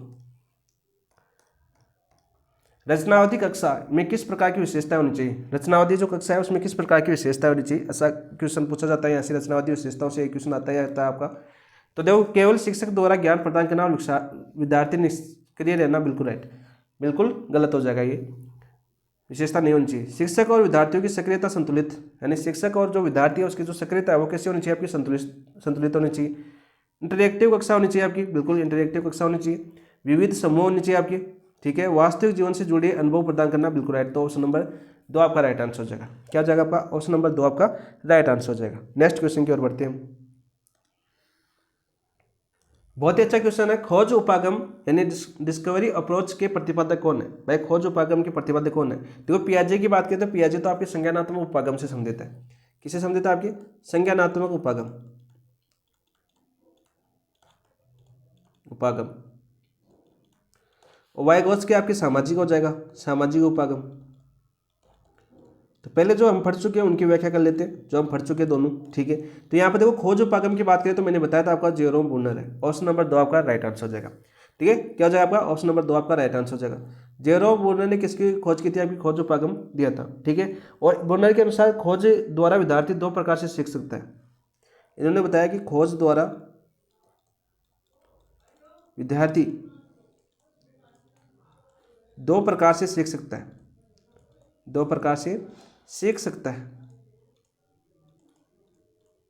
तो सीधा सीधा क्वेश्चन पूछ लिए कि किसने बताया कि विद्यार्थी खोज द्वारा 2 प्रकार से सीख सकता है? तो जो ब्रूनर। और किसने, किस उपागम की प्रतिपादक थे आपके? खोज उपागम। अब 2 प्रकार कौन कौन से आपके, उनकी बात करें हम। अब 2 प्रकार कौन से आपके? देखो, एक तो स्वतः खोज। कौन सा हो जाएगा आपका? स्वतः खोज, यानी स्वयं की बात करें, सेल्फ डिस्कवरी, स्वतः खोज, स्वतः खोज के माध्यम से सीख सकता है। और दूसरी बात करें जैसे आपकी निर्देशित खोज, यानी अध्यापक द्वारा निर्देशित खोज, ठीक है, गाइडेड डिस्कवरी, ठीक है, इंग्लिश में बात करें तो यहाँ पर देखो, इसमें क्या होता है आपका? पूरी तरह आत्मनिर्भर होता है। पूरी तरह क्या होता है आपका? आत्मनिर्भर, निर्भर, ठीक है। पूरी तरह क्या होता है आपका? आत्मनिर्भर होता है। सीधा क्वेश्चन पूछ लेंगे कि किस उपागम के अंदर विद्यार्थी पूरी तरह आत्मनिर्भर होता है? तो स्वतः खोज के ऊपर। किसमें? स्वतः खोज के अंदर। और वातावरण के साथ अंतःक्रिया करके सीखता है। इसमें क्या करता है आपका? वातावरण के साथ अंतःक्रिया के माध्यम से सीखता है। वातावरण के साथ अंतःक्रिया के माध्यम से सीखता है, अंतःक्रिया से सीखता है, सीखता है। तो ये भी याद कर लेना साथ साथ। और निर्देशित में बात करें तो संप्रत्यय की खोज भी बोल जाता है। निर्देशन प्राप्त करते हुए संप्रत्यय की खोज। और निर्देशक कौन करता है? आपके अध्यापक द्वारा, अध्यापक द्वारा इसको निर्देश होता है, ठीक है। ये क्वेश्चन भी आपका पूछा जा चुका है। इसके अलावा बात करते हैं आपके जयराम ब्रूनर के बारे में। एक चीज और दी थी इन्होंने, कौन सा मॉडल दिया था इन्होंने? 1961 में दिया था इन्होंने संकल्पना प्राप्ति मॉडल। कौन सा? संकल्पना प्राप्ति मॉडल, प्राप्ति मॉडल, ठीक है। इसके अलावा बात करते हैं, इन्होंने एक दिया था आपका अन्वेषण अधिगम, अन्वेषण अधिगम विकसित किया, अधिगम विकसित किया। तो ये दोनों चीजें आपको मैंने पहले बताई थी, अभी भी बता देता हूं, ठीक है। तो राइट आंसर क्या हो जाएगा आपका? ऑप्शन नंबर 2 आपका राइट आंसर हो जाएगा। नेक्स्ट क्वेश्चन की ओर बढ़ते हैं हम। सहयोगात्मक अधिगम उपागम की निम्नलिखित में से कौन सी विधि में छात्रों को किसी समस्या के समाधान के लिए छोटे समूह में विचार व्यक्त करने और आलोचना से मुक्त होकर समाधान खोजने के लिए प्रोत्साहित किया जाता है? बहुत ही अच्छा क्वेश्चन है। मैंने क्या बताया था आपके सहयोगात्मक विधियों से क्वेश्चन पूछा जाता है आपका। तो सबसे पहले बात यहाँ पर कर लेते हैं आपके जो सहयोगात्मक अधिगम उपागम है, इसकी विधियाँ कितनी है आपकी? सीधा क्वेश्चन ये भी पूछा जा चुका है। तो विधियाँ कितनी आपकी 4 है, ठीक है। और चारों विधियाँ आपको यहाँ पर दे रखी है। कौन सी? कार्य समूह है, विचार मंथन, अन्वेषण समूह है और अनुशिक्षण समूह है, ठीक है। चारों आपके ऑप्शन के अंदर दे रखी है। तो हमें क्या पूछा है कि निम्नलिखित में कौन सी विधि में छात्रों को किसी समस्या के समाधान के लिए छोटे समूह में विचार व्यक्त करने और आलोचना से मुक्त होकर समाधान खोजने के लिए प्रोत्साहित किया जाता है? तो कौन सी विधि हो जाएगी आपकी? विचार मंथन विधि। ऑप्शन नंबर 2 आपका राइट आंसर हो जाएगा, ठीक है। ऑप्शन नंबर 2 आपका राइट आंसर हो जाएगा, ठीक है। कार्य समूह में क्या होता है? आपका कार्य की पहचान की जाती है और प्रत्येक समूह में एक निश्चित कार्य विधि में निष्पादन के लिए विशिष्ट कार्य सौंपा जाता है। इसमें क्या किया जाता है? आपका कार्य पहचान, ठीक है। विशिष्ट कार्य सौंपा जाता है, इसमें विशिष्ट कार्य करने को बोला जाता है, सौंपा जाता है, ठीक है। और प्रत्येक समूह के कार्य का मूल्यांकन दूसरे समूह द्वारा किया जाता है। मूल्यांकन दूसरे समूह द्वारा, दूसरे समूह द्वारा। ये तो किस्मत आपका कार्य समूह के अंदर होता है। अन्वेषण के अंदर क्या होता है आपका? अन्वेषण में होता है आपका शिक्षण अधिगम प्रक्रिया के दौरान अध्यापक किसी असंगत घटना की कोई स्थिति उत्पन्न करते हैं। इसमें क्या करता है अध्यापक? असंगत घटना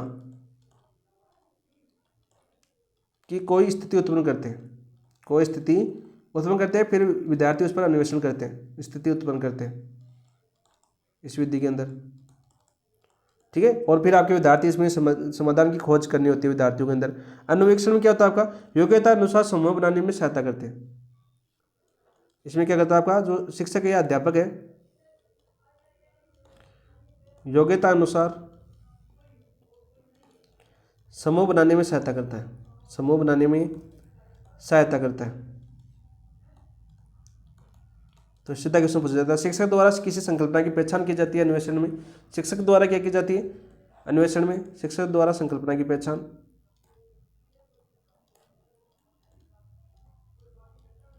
संकल्पना की पहचान की जाती है।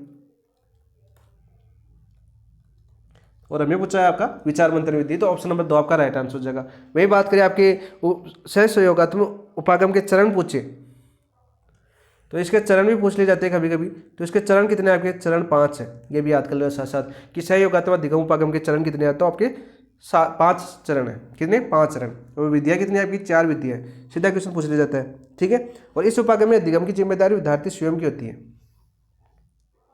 जो ये आपके सहयोगात्मक अधिगम है ना, इसके अंदर जो जिम्मेदारी है ना विद्यार्थी स्वयं की होती है।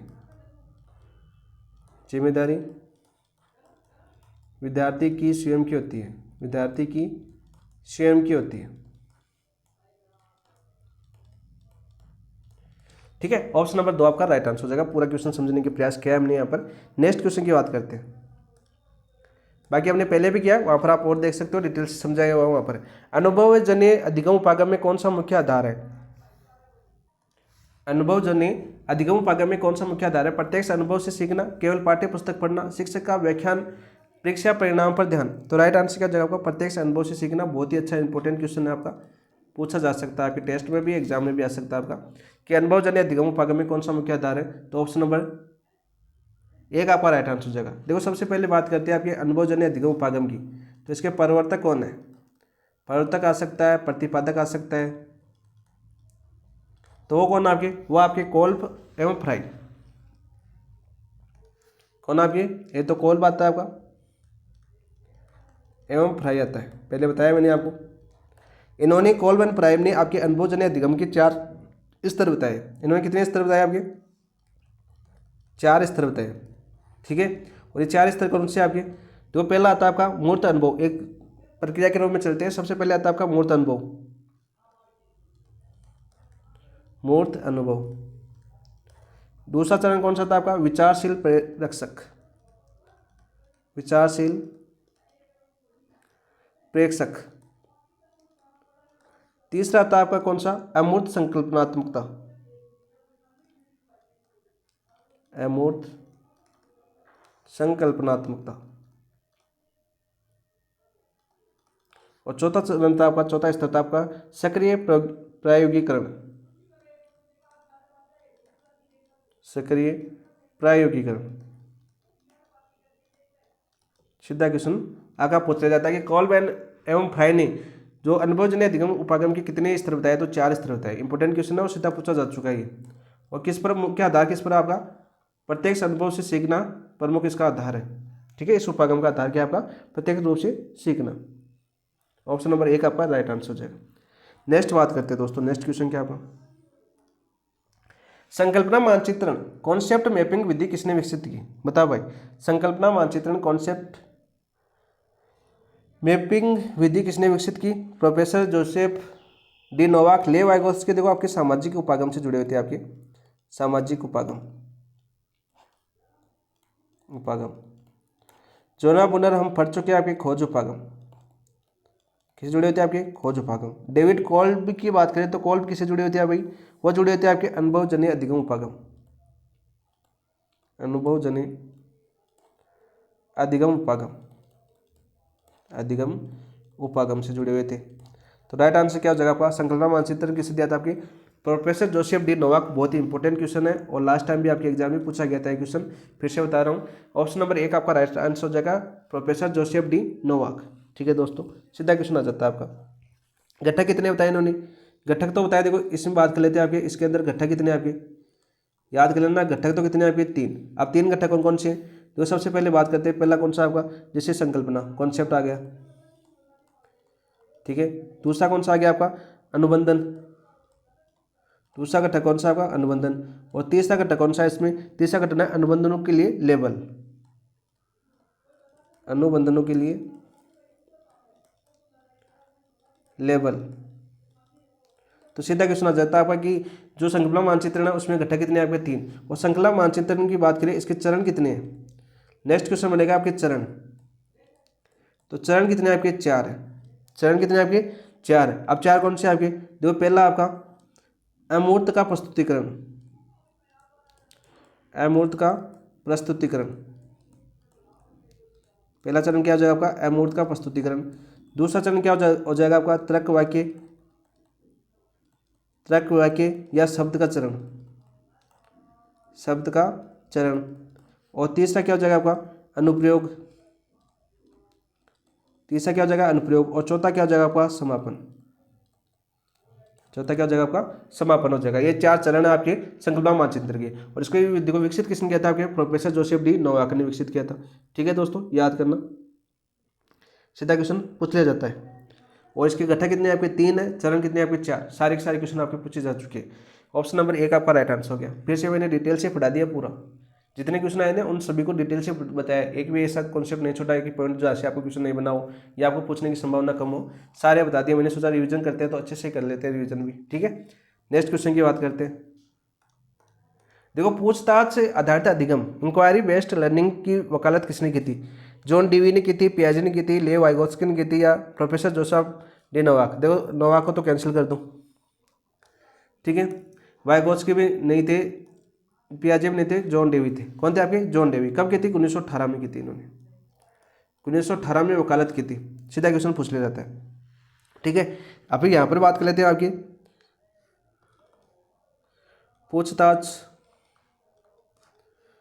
पूछताछ प्रशिक्षण मॉडल, पूछताछ प्रशिक्षण मॉडल की बात करें तो यहाँ पर दोस्तों याद करना इसके प्रतिपादक कौन थे। तो इसके प्रतिपादक थे आपके, या विकास किसने किया था। प्रतिपादक की बात करें तो प्रतिपादक थे आपके रिचर्ड सर्चमैन। कौन थे आपके, रिचर्ड सर्चमैन। वैसे सर्चमोड प्रशिक्षण मॉडल भी बोला जाता है, या सकमैन का पर्चा भी बोला जाता है इसको, वो भी याद कर लेना, रिचर्ड सकमैन या सर्चमैन पूछा जाता है। ठीक है, इनकी पुस्तक का नाम क्या था आपका, पुस्तक का नाम, पुस्तक के बारे में पूछे तो इसकी पुस्तक का नाम था आपका, पुस्तक का नाम था द एलिमेंट्री।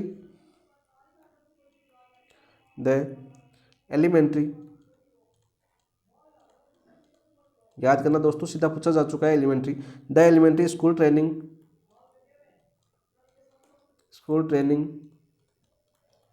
प्रोग्राम इन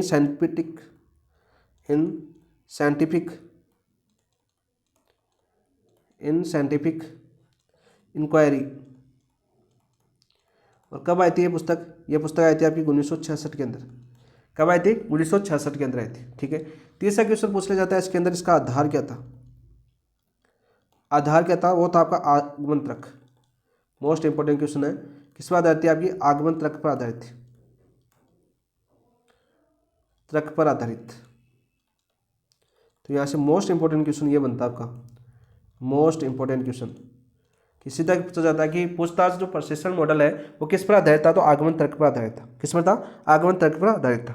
तो राइट आंसर क्या जाएगा इसका? ऑप्शन नंबर 1 आपका राइट आंसर हो जाएगा। ठीक है, ये भी याद कर लेना साथ साथ, पूरा क्वेश्चन इंपॉर्टेंट है भाई। नेक्स्ट क्वेश्चन की बात करते हैं। नेक्स्ट क्वेश्चन क्या होगा? हर्बर्ट की मूल पाठ्य योजना में कौन कौन से 4 पद शामिल है? तो सबसे पहले बात करते हैं आपके हर्बर्ट। तो देखो हर्बर्ट ने क्या दी थी? आपकी पाठ्य योजना दी थी। हर्बर्ट ने कौन सी दी थी? आपकी पाठ्य योजना दी थी। ठीक है, पाठ्य योजना उपागम। पाठ योजना उपागम की बात करते हैं सबसे पहले। तो पाठ योजना उपागम के प्रतिपादक कौन थे आपके? प्रतिपादक थे आपके हर्बर्ट। कौन थे आपके? Frederick Herbert. Frederick Herbert. Herbert ही आता है या हर्बर्ट भी बोला जाता है इसको, लगभग हर्बर्ट ही बोला जाता है इनको। ठीक है, प्रतिपादक थे। ठीक है, सीधा क्वेश्चन पूछा जाता है इनको। पाठ योजना के जनक भी बोला जाता है इनको। ठीक है, क्या बोला जाता है आपके? पाठ योजना के जनक। पाठ योजना के जनक कौन थे आपके? फ्रेडरिक हर्बर्ट थे।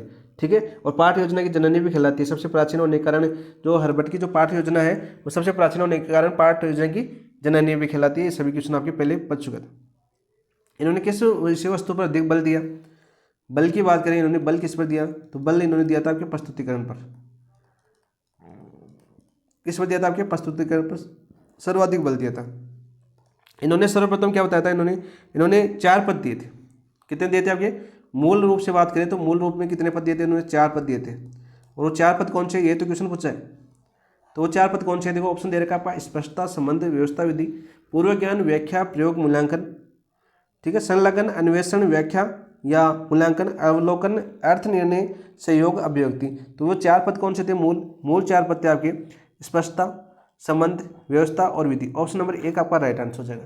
क्या हो जाएगा आपका? ऑप्शन नंबर 1 आपका राइट आंसर हो जाएगा। ठीक है, फिर इनके शिष्य आए। हर्बर्ट के शिष्य थे, हर्बर्ट के जो शिष्य थे कौन? जिलर। और इस जिलर ने जो स्पष्टता है ना, पहला इस स्पष्टता को 2 भागों में बांटा। स्पष्टता के कितने भाग किए इन्होंने? 2 भाग किए। कौन कौन से 2 भाग किए? एक तो प्रस्तावना, दूसरा क्या किया? प्रस्तुतिकरण। प्रस्तावना और दूसरा क्या था आपका? प्रस्तुतिकरण। हर्बर्ट ने भी सबसे ज्यादा किस पर बल दिया था? प्रस्तुतिकरण पर। ये दूसरा शिष्य हो रहा है। फिर दूसरा शिष्य कौन था आपका? ये क्वेश्चन में आपका पूछा जा चुका है। तो दूसरा शिष्य था इनका, क्या नाम था उसका? हेमरिन। दूसरे से हेमरिन थे। इन्होंने एक उद्देश्य कथन नामक पद जोड़ा। उद्देश्य कथन पद जोड़ा। फिर आगे चल के इनके जो जितने भी शिष्य हैं ना, इन सभी पदों का नाम चेंज हो गया। ठीक है, आगे चल के सारे पदों का जो नाम दिए थे इन्होंने, 4 पद दिए थे, इनका नाम चेंज कर दिया गया। वर्तमान में कितने पद है आपके? वर्तमान में हर्बर्ट के 5 पद है। ठीक है, तो इन दोनों को और जोड़े तो वर्तमान की बात करें तो वर्तमान में कितने आपके? 5 पदीय है। ये भी बोला जाता है हर्बटीय पंचपदीय योजना। ठीक है, हर्बटीय पंचपदीय योजना का नाम भी आपका आ सकता है। वो आपके इनके शिष्य द्वारा आए थे। हर्बट ने तो सिर्फ कितने बताए थे? 4 बताए थे। फिर इनके शिष्यों ने विभक्त कर दिया और आगे चल के जितने भी पद दिए थे इन्होंने उनके नाम भी परिवर्तन कर दिए। ठीक है, और 5 पद कौन से है वो भी याद कर लो। वर्तमान में जैसे पूछ लिया जाता है, पहला था आपका प्रस्तावना। प्रस्तावना, उद्देश्य कथन, तैयारी, प्रिपरेशन आ सकता है। इंग्लिश में याद करना आपको दोस्तों, इंग्लिश में याद करना, क्योंकि हिंदी में तो कुछ भी आ सकता है। प्रस्तावना भी आ सकता है, उद्देश्य कथन भी आ सकता है, तैयारी भी आ सकता है इसके अंदर। दूसरा कौन सा था? प्रस्तुतिकरण। मैं थोड़ा शॉर्ट बता देता हूँ आपको, क्योंकि हमें बहुत कुछ करना है अभी। तीसरा कौन सा था आपका? तीसरा है आपकी तुलना या संबंधता। चौथा कौन सा था आपका? चौथा है आपका सामान्यीकरण या निष्कर्ष। सामान्यीकरण। और पांचवा कौन सा वर्तमान है? अभ्यास या अनुप्रयोग। अनुप्रयोग। तो वर्तमान ये 5 पद है, ये याद करना, इंग्लिश में याद करने की कोशिश करना इन सबको, क्योंकि हिंदी में अलग नाम आ सकते हैं आपके। तो ऑप्शन नंबर 1 आपका राइट आंसर हो जाएगा। नेक्स्ट क्वेश्चन की बात करते हैं दोस्तों, फास्ट करते हैं। उपागम में भी हमने 1 घंटा लगा दिया, डिटेल से बता दिया आपको। मॉरिसन के अनुसार इकाई का अर्थ क्या है? देखो, इकाई उपागम के प्रतिपादक कौन है? सबसे पहले पूछे कि मॉरिसन है वो इकाई उपागम के प्रतिपादक है। इकाई उपागम के प्रतिपादक। सीधा पूछ लें। इकाई का अर्थ क्या बताया इन्होंने, बहुत ही अच्छा क्वेश्चन पूछा है। इकाई का अर्थ क्या है, ऑप्शन दे रखा है एक संगठित तथा कला के वातावरण का व्यापक एवं उपयोगी पक्ष, शिक्षक द्वारा तैयार किया गया पाठ्यक्रम खंड नहीं, केवल किसी विषय पर संक्षिप्त भाग नहीं, विद्यार्थियों की व्यक्तिगत रुचि के अनुसार अध्ययन खंड नहीं। ऑप्शन नंबर एक आपका राइट आंसर हो जाएगा कि मॉरिसन के अनुसार इकाई का अर्थ क्या है। इकाई का अर्थ है एक संगठित तथा कला के वातावरण का व्यापक एवं उपयोगी पक्ष। ऑप्शन नंबर एक आपका राइट आंसर हो जाएगा। क्या हो जाएगा, ऑप्शन नंबर एक आपका राइट आंसर हो जाएगा। ठीक है, सीधा क्वेश्चन पूछ लिया जाता है। तो यहाँ पर देखो सबसे पहले इकाई उपागम की बात कर लेते हैं। जो इकाई उपागम है किस पर आधारित है, आधारित किस पर है, ये क्वेश्चन कलाम ने पूछा था आपका। आधारित तो किस पर आधारित है, आपकी गेस्टाल्टवाद पर आधारित है, यानी गेस्टाल्ट मनोविज्ञान पर आधारित है। गेस्टाल्ट मनोविज्ञान में सारे करवा दिया आपको रिवीजन, वेरी वेरी इंपॉर्टेंट है ये आपका। ठीक है, सबसे ज़्यादा बार क्वेश्चन पूछा जाता है कि इकाई उपागम किस पर आधारित है या किस मनोविज्ञान पर आधारित है, तो गेस्टाल्ट मनोविज्ञान पर आधारित है। बहुत बार क्वेश्चन आपका पूछा गया है, नोट करके रखना इस क्वेश्चन को। ठीक है, बल किस पर देता है ये,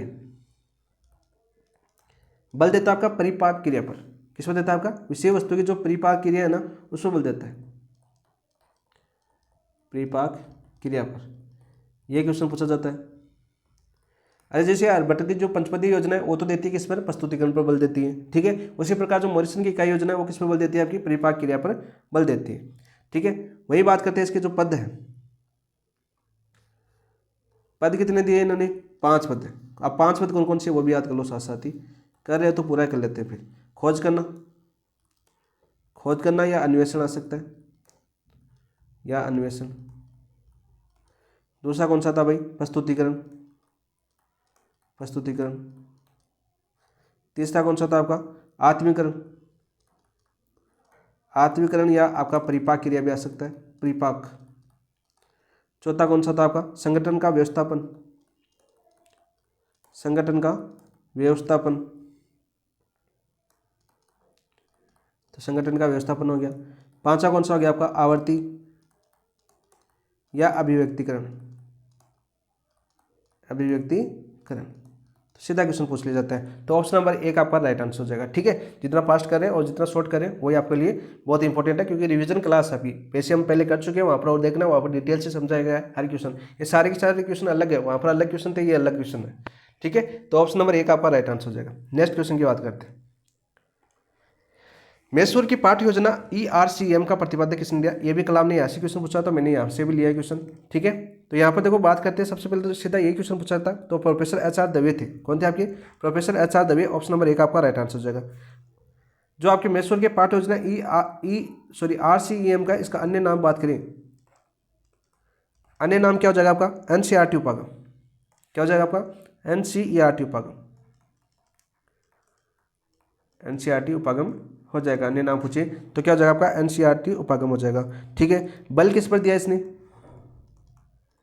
इंपॉर्टेंट क्वेश्चन यहाँ से बनते हैं। बल किसने दिया, इन्होंने मानसिक योग्यता बल दिया इसमें, मानसिक योग्यता पर बल। किस पर बल दिया गया, आपके मानसिक योग्यता पर बल दिया गया। किसकी, मैसूर की पाठ योजना या आपके NCERT उपागम में किस पर बल दिया गया, मानसिक उपागम में।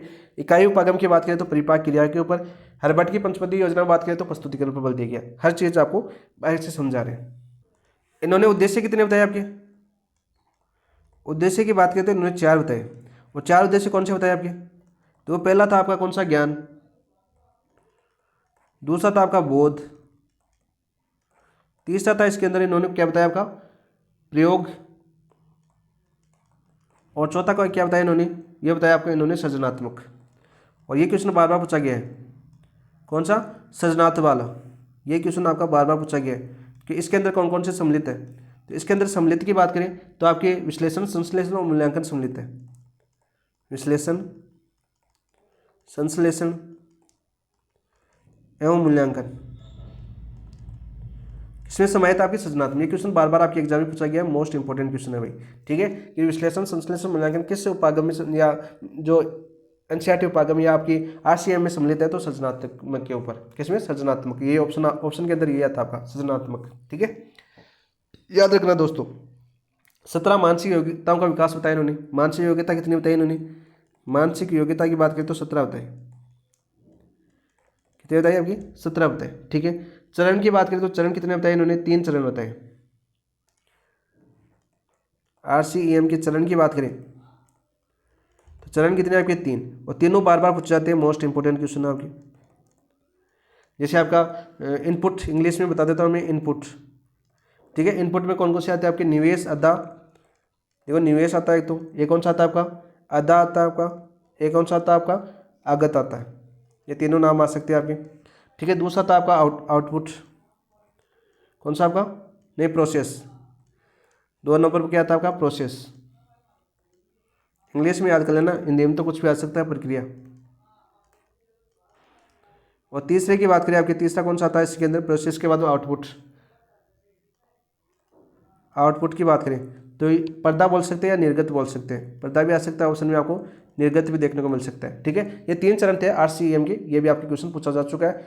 यहाँ पर उद्देश्य से क्वेश्चन आपका आ चुका है, ठीक है। बल किस पर दिया था, ये क्वेश्चन आपका आ चुका है, और इसके जो जनक थे वो आ चुका आपके प्रोफेसर SR दवे, ठीक है। ऑप्शन नंबर 1 आपका राइट आंसर हो जाएगा। नेक्स्ट बात करते हैं दोस्तों, फास्ट करते थोड़ा। ग्लोवरियन उपागम में पाठ योजना कितने मुख्य पद है, इंपॉर्टेंट क्वेश्चन है, ये भी आपके टेस्ट में आया था। 2 है, 3 है, 4 है, 5 है, तो कितने बताए थे भाई, 4 है, तो ऑप्शन नंबर 3 आपका राइट आंसर हो जाएगा। और 4 कौन कौन से वो भी याद कर लो, प्रश्न पूछना। दूसरा कौन सा आपका, चर्चा या विचार गोष्ठी,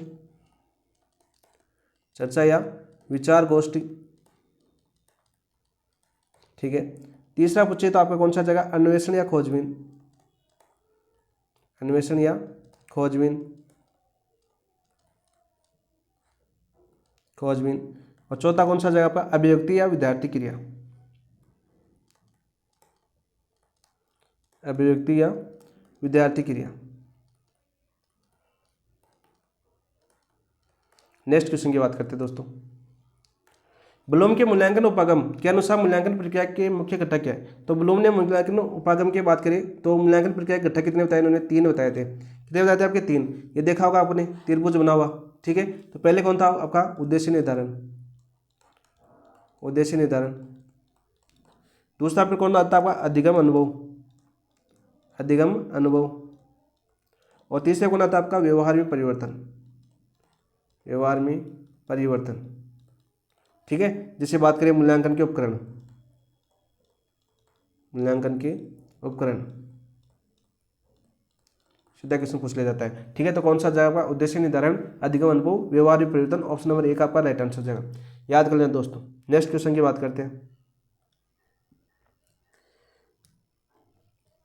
क्या है आपका, प्रोस्ट के पैराडाइम में कौन कौन से तत्व आपस में अंतर संबंधित मान जाते हैं, इंपॉर्टेंट क्वेश्चन है, बार बार सीधा पूछा जाता है। आपने देखा होगा शैक्षिक उद्देश्य, ऐसा डायग्राम बना होगा आपका, शैक्षिक उद्देश्य, ठीक है। ये बॉक्स में बंद होगा आपका, इस तरह से अंतर संबंध होगा आपका। यहाँ पर लिखा होगा आपका अधिगम अनुभव, अधिगम अनुभव, और इसका अंतर संबंध होगा किससे, आपका मूल्यांकन प्रक्रिया से, मूल्यांकन प्रक्रिया।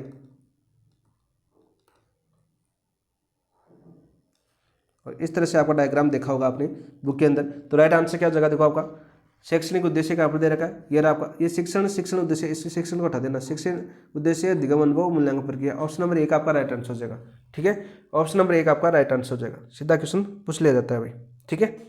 नेक्स्ट बात करते हैं दोस्तों, पाठचर्या विकास के कौन कौन से उपागम माने जाते हैं, पाठचर्या विकास के कौन कौन से उपागम माने जाते हैं। तो सबसे पहले बात करते हैं हम आपके पाठचर्या विकास के कौन कौन से उपागम माने जाते हैं भाई, विषय केंद्रित, व्यवहारवादी और निर्मितवादी। ऑप्शन नंबर 1 आपका राइट आंसर हो जाएगा, विषय केंद्रित, व्यवहारवादी और निर्मितवादी उपागम, सीधा क्वेश्चन पूछ लिया जाता है, ठीक है। योजना उपागम, यहाँ पर देखो 2-3 क्वेश्चन कर लेते हैं। ये तो जैसे आपकी अमेरिकन उपागम है, ये खत्म हो गया आपका, शायद एक क्वेश्चन और होगा। अमेरिकन उपागम को किसने दिया था, आपके रॉबर्ट मेगर व मिलर, वैसे रॉबर्ट मेकर और मिलर उपागम भी बोलते हैं। इसके अलावा आपके जैसे पाठ योजना उपागम, ये कौन सा रह गया था आपका, योजना उपागम रह गया। तो योजना उपागम कौन से थे आपके, जॉन डीवी एम किलपैट्रिक,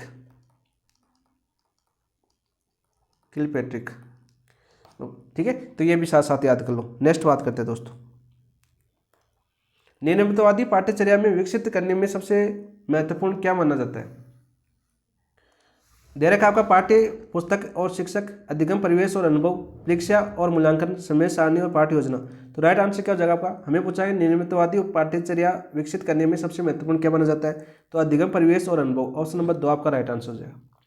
क्या हो जाएगा? ऑप्शन नंबर 2 आपका राइट आंसर हो जाएगा। नेक्स्ट क्वेश्चन की ओर जाते हैं हम। सहसंबंध उपागम में किस बात पर मुख्य रूप से ध्यान दिया जाता है? सहसंबंध उपागम में किस बात पर विशेष रूप से या मुख्य रूप से ध्यान दिया जाता है? विषय को अलग अलग और स्वतंत्र रूप से बढ़ाना नहीं, विषयों और गतिविधियों के बीच आपसी संबंध स्थापित करना। ऑप्शन नंबर 2 आपका राइट आंसर हो जाएगा। क्या हो जाएगा आपका? ऑप्शन नंबर 2 आपका राइट आंसर हो जाएगा। सीधा क्वेश्चन पूछ लिया जाता है। ठीक है, नेक्स्ट क्वेश्चन की बात करते हैं। ये देखिए, ये हम देखो शिक्षण के जो उपागम थे वो कंप्लीट कर चुके हैं। हम जितने महत्वपूर्ण क्वेश्चन बनते थे रिवीजन के लिए, जितने मैंने महत्वपूर्ण क्वेश्चन लिए थे आपको कि यहाँ से क्वेश्चन बनने की संभावना ज़्यादा आती है, तो वो सारे के सारे मैंने आपको करवाए। तो क्लास अब तक कैसी लगी कमेंट के अंदर जरूर बताएं। और जिन दोस्तों ने अभी तक चैनल को सब्सक्राइब नहीं किया वो चैनल को सब्सक्राइब कीजिए और वीडियो को अपने दोस्तों के साथ शेयर कर दीजिए। ठीक है, तो चलिए दोस्तों, अब हम एक और टॉपिक की कवर कर लेते हैं। यहाँ पर 30-40 मिनट का जितना टॉपिक होता है ये शिक्षण अधिगम सहायक सामग्री। ठीक है, ये टॉपिक भी आपके मेजर टेस्ट 2 के अंदर पूछा जाएगा। मेजर टेस्ट 2 में आएगा। और ये भी सभी विषय, चाहे SST हो आपकी, चाहे साइंस एंड मैथ हो, चाहे हिंदी हो, चाहे और संस्कृत वगैरह हो, इंग्लिश हो आपकी, तो सभी में क्या होता है आपका सेम होता है। इंग्लिश में आ जाता है बस नाम और क्या सेम है। तो सारे शिक्षण सहायक सामग्री सभी विषयों के लिए सेम होती है, तो सभी के लिए इंपॉर्टेंट है, चाहे सर्व सामग्री हो, चाहे दर्शित सामग्री हो, चाहे आपकी, ठीक है, चाहे सर्वदर्शी सामग्री हो, चाहे प्रक्षेपी सामग्री हो, चाहे प्रौद्योगिकी सामग्री हो, तो सारी सेम होती है। चलिए दोस्तों, शुरुआत करते हैं एक बेहतरीन क्लास की और फास्ट रिवीजन करते हैं। पहले पढ़ाया हुआ आपको, जिन दोस्तों को पूरा डिटेल से पढ़ना हो तो प्लेलिस्ट में जाना, आप प्लेलिस्ट में वीडियो बना हुआ आपका और डिटेल से इसमें पढ़ाया हुआ है। शिक्षण सहायक सामग्रियों के नाम से ये 2 या 3 क्लासें हुई है, 3 क्लासों के अंदर पूरा करवाया इसको। ठीक है, आप देखना वहाँ पर डिटेल से समझाया हुआ है हर चीज़ को, ताकि लंबे दौर तक याद रहे। तो देखिए आज का पहला क्वेश्चन क्या है इसमें। भारतीय शिक्षा आयोग 1964-66 ने विद्यालयों में शिक्षा का स्तर बढ़ाने हेतु किस चीज़ के उपयोग पर बल दिया? बताओ भाई। केवल पाठ्य पुस्तकों के उपयोग पर, शिक्षण सहायक साधनों का उपयोग, शिक्षकों की संख्या बढ़ाना, ये तो कभी बढ़ाई नहीं, परीक्षा प्रणाली में बदलाव करना नहीं, केवल पाठ्य पुस्तकों का उपयोग नहीं, शिक्षण सहायक साधनों का उपयोग। ऑप्शन नंबर 2 आपका राइट आंसर हो जाएगा। क्या हो जाएगा आपका? ऑप्शन नंबर 2 आपका राइट आंसर हो जाएगा। नेक्स्ट क्वेश्चन की बात करते हैं। नेक्स्ट क्वेश्चन क्या आपका, देखो, शिक्षण में शिक्षण सहायक सामग्री का उपयोग किस रूप में किया जाना चाहिए? शिक्षण में जो शिक्षण सहायक सामग्री है उसका उपयोग किस रूप में किया जाना चाहिए? साधन के रूप में, साध्य के रूप में, परीक्षा के रूप में, विषय के रूप में। देखो, विषय और परीक्षा के रूप में नहीं, साध्य के रूप में नहीं, किसके रूप में? साधन के रूप में। तो क्वेश्चन सीधा आता है कि शिक्षण सहायक सामग्री का प्रयोग साधन के रूप में किया जाना चाहिए, ना कि साध्य के रूप में। तो शिक्षण सहायक सामग्री आपकी, शिक्षण सहायक सामग्री का प्रयोग साधन के रूप में किया जाना चाहिए, साधन के रूप में किया जाना चाहिए,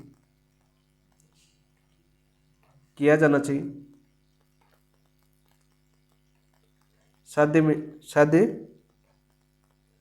ना कि साध्य के रूप में, ना कि साध्य के रूप में सीधा क्वेश्चन आ जाता है आपका। तो ऑप्शन नंबर 1 आपका राइट आंसर। नेक्स्ट क्वेश्चन की बात करते हैं दोस्तों। निम्न में से कौन कौन से सिद्धांत शिक्षण सहायक सामग्री में प्रयोग में निहित है? कौन कौन से सिद्धांत है जो शिक्षण सहायक सामग्री के प्रयोग में निहित है? देखो, निर्माण का सिद्धांत भी है, प्रेरणा का सिद्धांत भी है, प्रस्तुतिकरण का सिद्धांत भी है। तो विकल्प क्या आ जाएगा आपका? 1, 2, 3। तो ऑप्शन नंबर 4 आपका राइट आंसर हो जाएगा। इसके अलावा अन्य सिद्धांतों की बात करें जो आपके सहायक है, अन्य सिद्धांतों को यहाँ पर लिख देता हूँ मैं। अन्य सिद्धांत यहाँ से कलाम ने भी टेस्ट में पूछा था, आप सभी को पता है, आपने टेस्ट दिया है। ठीक है, अन्य सिद्धांत की बात करें तो निर्माण का आ गया, प्रेरणा का आ गया, प्रस्तुतिकरण का आ गया। तो कौन सा जगह आपका? रुचि का सिद्धांत बच गया आपका, रुचि का सिद्धांत हो गया आपका एक। ठीक है, जो उपयोगी है शिक्षण सहायक सामग्रियों के अंदर। दूसरा जैसे हम आपकी केंद्रीयता का सिद्धांत। तीसरा जैसे हम बात करें आपकी अनुक्रिया का सिद्धांत, जो बार बार एग्जाम पूछ जाते हैं वो बता रहा हूँ मैं, अनुक्रिया का सिद्धांत। चौथा जैसे हम बात करें कौन सा बच गया आपका? भौतिक नियंत्रण का सिद्धांत, भौतिक नियंत्रण का सिद्धांत। पांचवी की बात करें जैसे आपकी तैयारी का सिद्धांत, सारे आपके शिक्षण सहायक सामग्री में प्रयोग में निहित है, तैयारी का सिद्धांत। ठीक है, इसके अलावा कौन सा आ गया आपका? अनुवर्तन का सिद्धांत या मूल्यांकन का सिद्धांत, अनुवर्तन या मूल्यांकन का सिद्धांत। तो ये सारे के सारे सिद्धांत है वो शिक्षण सहायक सामग्री के प्रयोग में निहित है। तो ये हमारा राइट आंसर क्या हो जाएगा आपका 1 2 3, ऑप्शन नंबर 4 आपका राइट आंसर हो जाएगा। नेक्स्ट क्वेश्चन की बात करते हैं दोस्तों। कक्षा में शिक्षण सहायक सामग्री के प्रभावी उपयोग में कौन सी कठिनाई आती है, कौन कौन सी कठिनाई आती है? देखो, छात्रों की अधिक संख्या हो तभी कठिनाई आती है, बिल्कुल राइट। बड़ी कक्षा में कभी छात्र चार्ट, ग्राफ, आकृति, किसी अन्य सामग्री को ठीक से देख नहीं पाते हैं, तो छात्रों की संख्या अधिक हो तब ठीक है। अभी तो ऑलरेडी आपका जो प्रोजेक्टर लगा दिया जाता है, अभी कोचिंग के अंदर क्लास लेते हो ठीक है, तो पीछे वाले तो प्रोजेक्टर पर देखते हैं, बोर्ड थोड़ी दिखता है उसको, ठीक है। उपयुक्त सामग्री का अभाव, कभी कभी सामग्री होती है उसका भी अभाव हो जाता है। जैसे बात करें हम आपके शिक्षक के विषय को सही ढंग से प्रस्तुत नहीं कर पाता है, शिक्षक है विषय वस्तु को सही ढंग से प्रस्तुत नहीं कर पाता है, ठीक है। समय की कमी, ये भी इसको प्रभावित करती है, बिल्कुल जी भाई। प्रत्येक विषय के लिए 35 से 40 मिनट की अवधि निर्धारित होती है, कितनी? 35 से 40 मिनट की अवधि। इतनी कम अवधि में हर विषय को शिक्षण सामग्री उपयोग करना संभव नहीं है। 35 से 40 मिनट के अंदर मैथ को तो वैसे नहीं समझा सकते। सुविधाओं की कमी, बिल्कुल सुविधाओं की कमी होती है आपकी, तो सारी की सारी कठिनाई आती है। तो ऑप्शन नंबर क्या हो जाएगा? केवल 1 2 नहीं, केवल 2 3 नहीं, केवल 1 2 3 नहीं, ऑप्शन नंबर 4 आपका राइट आंसर हो जाएगा। तो इस क्वेश्चन का राइट आंसर क्या होगा आपका? ऑप्शन नंबर 4 आपका राइट आंसर होगा। नेक्स्ट क्वेश्चन की बात करते हैं। यूनिसेफ के अध्ययन के अनुसार हम किस गतिविधि के माध्यम से सबसे अधिक याद करते हैं? किस गतिविधि के माध्यम से हम सबसे अधिक याद करते हैं? बताओ भाई।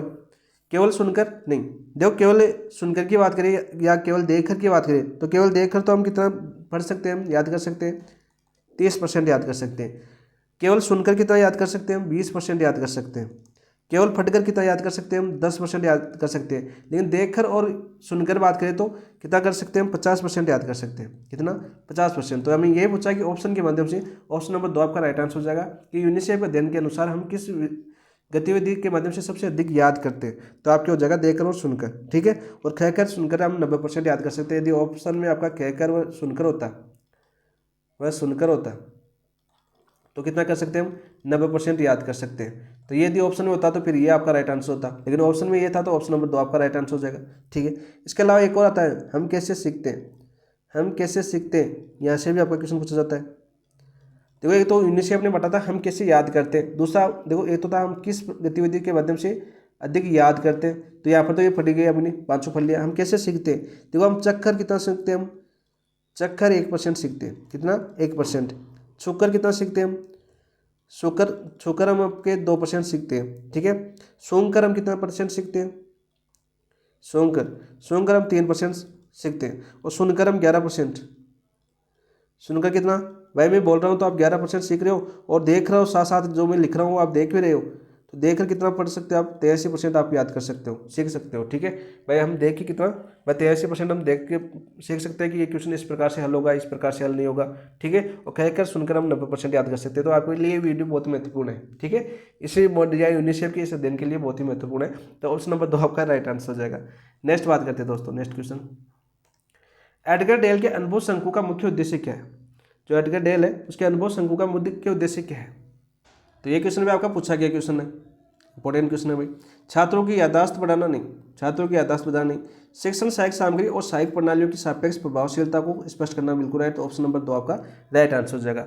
ऑप्शन नंबर 2 आपका राइट आंसर हो जाएगा। यहाँ पर बात कर लेते हैं आपके एडगर डेल की। देखो, एडगर डेल की बात करें यहाँ पर सबसे पहले, तो इन्होंने किसकी संज्ञा दी? अनुभव का त्रिकोण या अनुभव शंकु की संज्ञा दी? अनुभव त्रिकोण या आपके अनुभव शंकु की संज्ञा दी? अनुभव शंकु की संज्ञा दी किसने दी थी? एडवर्ड डेल ने दी थी, ठीक है। सीधा क्वेश्चन पूछा जाता है। इनकी पुस्तक का नाम पूछा जाता है इनकी बार बार, जो इनकी पुस्तक थी, इनकी पुस्तक का नाम क्या है भाई? इनकी पुस्तक का नाम है ऑडियो विजुअल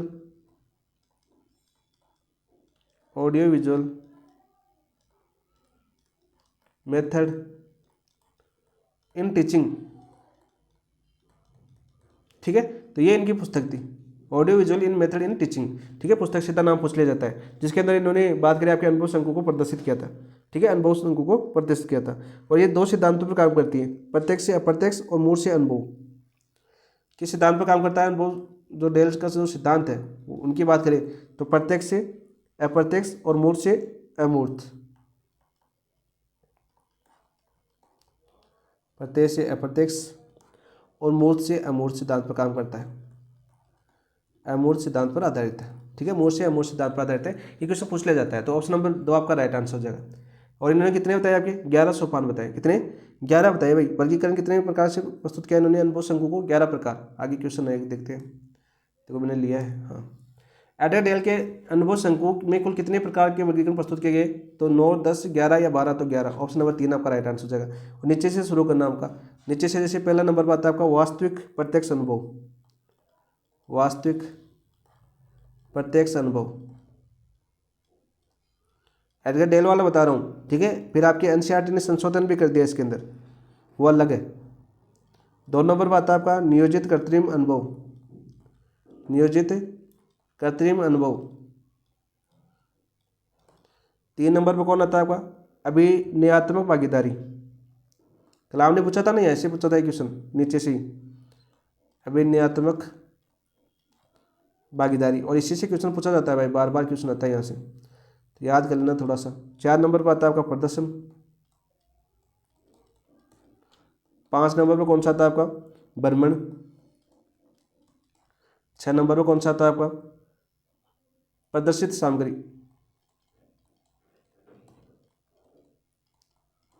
7 नंबर पर कौन सा आता है आपका, 7 नंबर पर आता है आपका चलचित्र,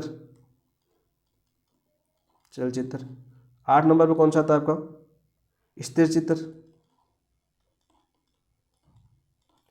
9 नंबर पर कौन सा आता है आपका रेडियो प्रसारण। सबसे मजबूत आपका नीचे वाला है वास्तविक प्रत्यक्ष अनुभव। 10 नंबर पर कौन सा आएगा आपका दर्शनात्मक प्रतीक, दर्शनात्मक प्रतीक, ठीक है। और 11 नंबर पर कौन सा आ गया आपका, 11 नंबर पर क्या था आपका शाब्दिक प्रतीक, शाब्दिक प्रतीक। तो ये आपके 11 के 11 आपको याद होने चाहिए। और इसको शंकु बना देता हूँ मैं, ठीक है। शंकु टिक्का होता है, लेकिन हम हमारी जगह है उस हिसाब से बनाए थे।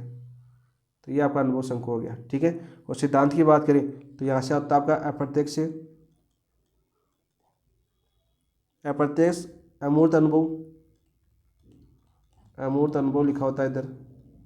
और इधर की बात करें होता है आपका प्रत्यक्ष मूर्त अनुभव,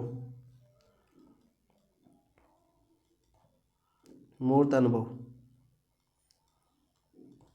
ठीक है। इस प्रकार से याद कर लेना एक तरह से, तो पूरे याद होनी चाहिए। ऑप्शन नंबर 3 आपका राइट आंसर हो जाएगा। नेक्स्ट बात करते हैं नेक्स्ट क्वेश्चन की, फास्ट करते हैं दोस्तों,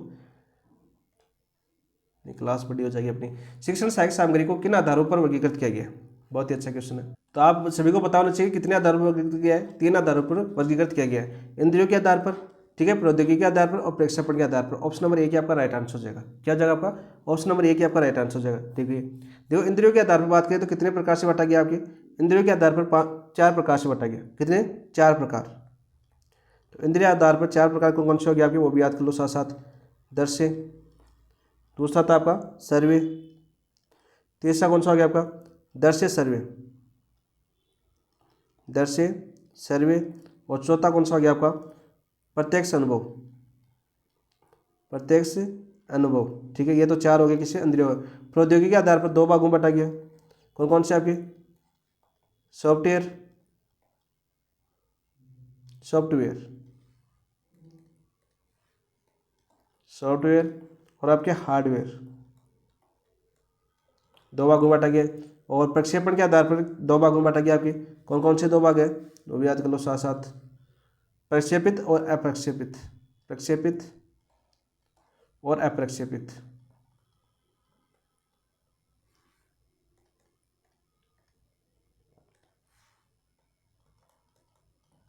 तो ये भी साथ कर लो। तो पहले शिक्षण सहायक सामग्रियों को 3 आधारों में बांटा गया, इंद्रियों के आधार पर, प्रौद्योगिकी के आधार पर, प्रक्षेपण के आधार पर। फिर इंद्रियों के आधार पर 4 भागों में बांटा गया, ठीक है। और प्रौद्योगिकी के आधार पर 2 भागों में हार्डवेयर सॉफ्टवेयर, और प्रेक्षेपण के आधार पर 2 भागों में प्रेक्षिप्त अप्रेक्षिप्त। ये सारे के सारे आपको याद करने। ऑप्शन नंबर 1 आपका राइट आंसर हो जाएगा। नेक्स्ट क्वेश्चन की बात करते हैं। प्रक्षेपी साधनों के इतिहास में जादुई लालटेन का क्या महत्व है, जादुई लालटेन का क्या महत्व है भाई बताओ। ये पहला प्रक्षेपी साधन था जो और प्रोजेक्टर पर का अग्रदूत माना जाता है, अग्रदूत माना जाता है। ये ध्वनि आधारित शिक्षण उपकरण नहीं, इसमें केवल लिखित सामग्री को प्रदर्शित करता नहीं, इसका प्रयोग केवल प्रयोगशाला में होता नहीं। ऑप्शन नंबर 1 आपका राइट आंसर हो जाएगा। कि प्रक्षेपी साधनों के इतिहास में जादुई लालटेन का क्या महत्व है, तो ऑप्शन नंबर 1 आपका राइट है। ये पहला प्रक्षेपी साधन था और प्रोजेक्टर का अग्रदूत माना जाता है, ठीक है। प्रक्षेपी साधन पहला जादुई लालटेन। और किस में आता है आपका, प्रक्षेपी सामग्री के अंदर आता है। यदि दृश्य सामग्री की बात करें तो किस में आता है आपका, कौन सी सामग्री के अंदर आता है, ये भी याद कर लो। सामग्री की बात करें तो प्रक्षेपी सामग्री है।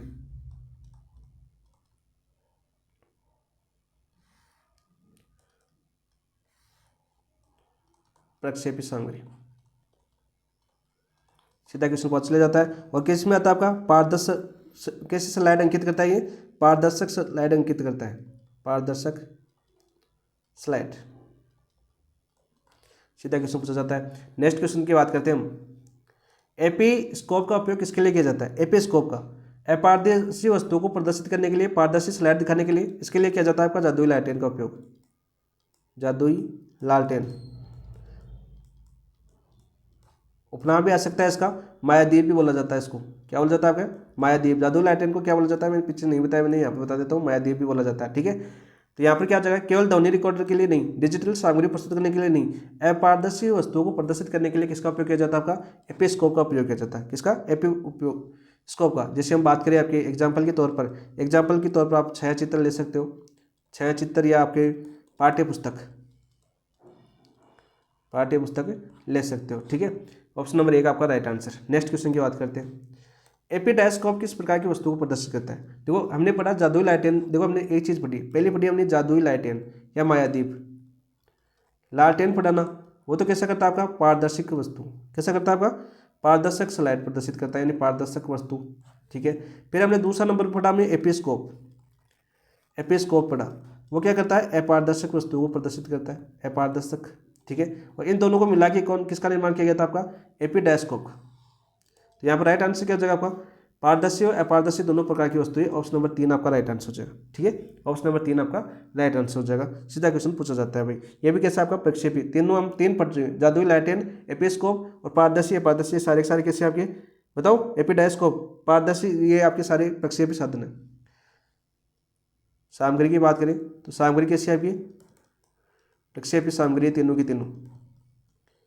हम सहायक सामग्री की बात करें तो पूछा जाता है सीधा प्रक्षेपी सामग्री कौन सी है, तो ये सारी की सारी प्रक्षेपी सामग्री है, ठीक है। और दृश्य सामग्री का भाग है, किसका, दृश्य सामग्री का भाग। नेक्स्ट बात करते हैं, सिरोपरि प्रोजेक्टर OHP की सबसे बड़ी विशेषता क्या है। सबसे बड़ी विशेषता क्या है, केवल प्रक्षेपण केवल अंधेरे कमरे में संभव है, नहीं, ये नहीं होगा भाई, प्रक्षेपण केवल अंधेरे कमरे में संभव नहीं, गलत है ये तो। केवल डिजिटल चित्र प्रदर्शित करता नहीं, केवल पारदर्शी स्लाइडों को प्रक्षेपित करता नहीं, तो राइट आंसर क्या हो जाएगा आपका, अध्यापक प्रोजेक्शन के दौरान छात्र और कक्षा को देख सकता है। ऑप्शन नंबर 2 आपका राइट आंसर हो जाएगा, सिरोपरि प्रोजेक्टर, ठीक है। सिरोपरि प्रोजेक्टर की बात करें तो ऑप्शन नंबर 2 आपका राइट आंसर हो जाएगा, अध्यापक प्रोजेक्शन के दौरान छात्र और कक्षा को देख सकता है। ऑप्शन नंबर 2 आपका राइट आंसर। उपनाम की बात करें जो बार बार पूछा जाता है आपके एग्जाम में, बहुत ही इंपॉर्टेंट क्वेश्चन है ये। उपनाम क्या है इसका, और हेड प्रोजेक्टर, और हेड प्रोजेक्टर, हेड पर, हे पर डबल मात्रा आएगी ना, प्रोजेक्टर।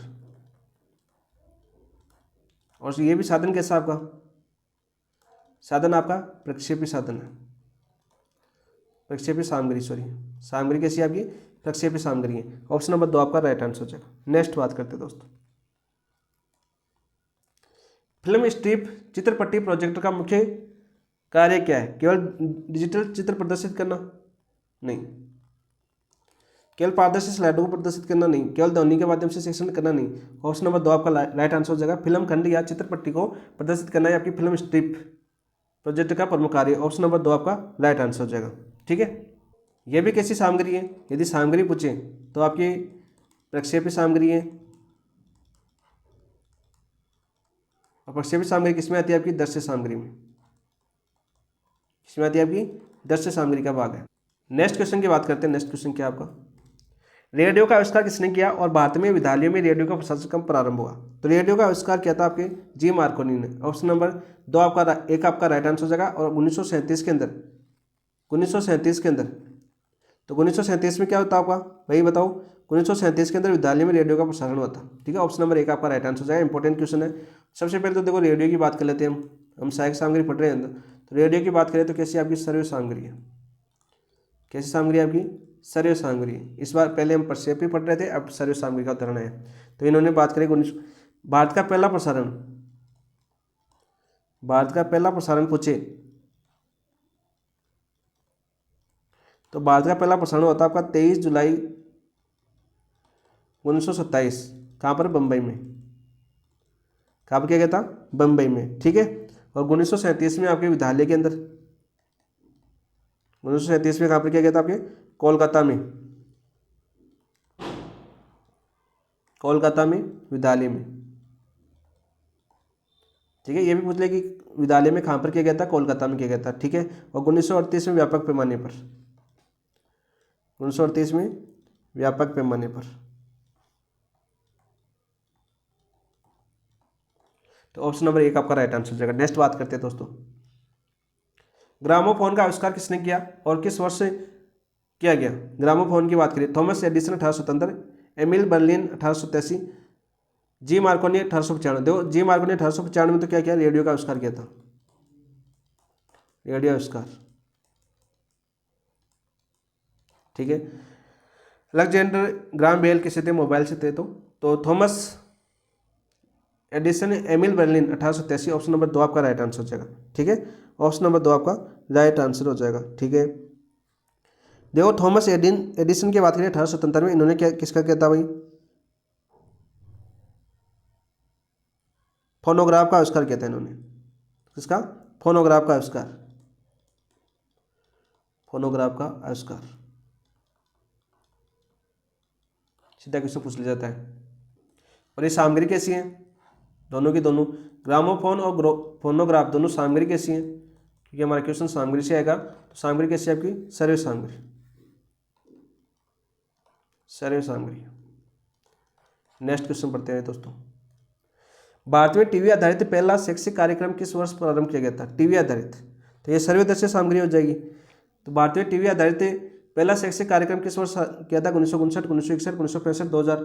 तो राइट आंसर क्या हो जाएगा आपका? राइट आंसर हो जाएगा 1961 के अंदर। ऑप्शन नंबर 2 आपका राइट आंसर हो जाएगा, ठीक है। और पहला शैक्षणिक कार्यक्रम 1961 में कहाँ पर प्रारंभ किया था? आपका दिल्ली के अंदर। कहाँ पर होता है आपका? दिल्ली में होता है, ठीक है। तो सबसे पहले बात करते हैं आपके टीवी का आविष्कार, आविष्कार की बात करें, क्योंकि आपके आईसीटीवी तो है। आविष्कार कहता है जे.एल. बेयर्ड ने, जे.एल. बेयर्ड ने। कब किया था? आपके 1925 में किया था, ठीक है। भारत में टीवी सेवा प्रारंभ, भारत में टीवी सेवा प्रारंभ, भारत में टीवी सेवा प्रारंभ कब हुई थी आपकी? 15 सितंबर 1959 को, 15 सितंबर 1959 को टीवी सेवा प्रारंभ की गई थी, ठीक है भाई। पहला शैक्षिक टीवी चैनल, पहला शैक्षिक टीवी चैनल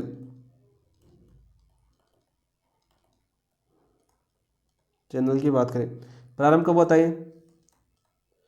प्रारंभ तो होता है आपका 26 जनवरी 2000 को, 26 जनवरी 2000 को। नाम क्या था टीवी चैनल का? नाम पूछे तो ज्ञान दर्शन। क्या था आपका? ज्ञान दर्शन था, ज्ञान दर्शन। सीधा पूछ लिया जाता है। तो ऑप्शन नंबर 2 आपका राइट आंसर हो जाएगा।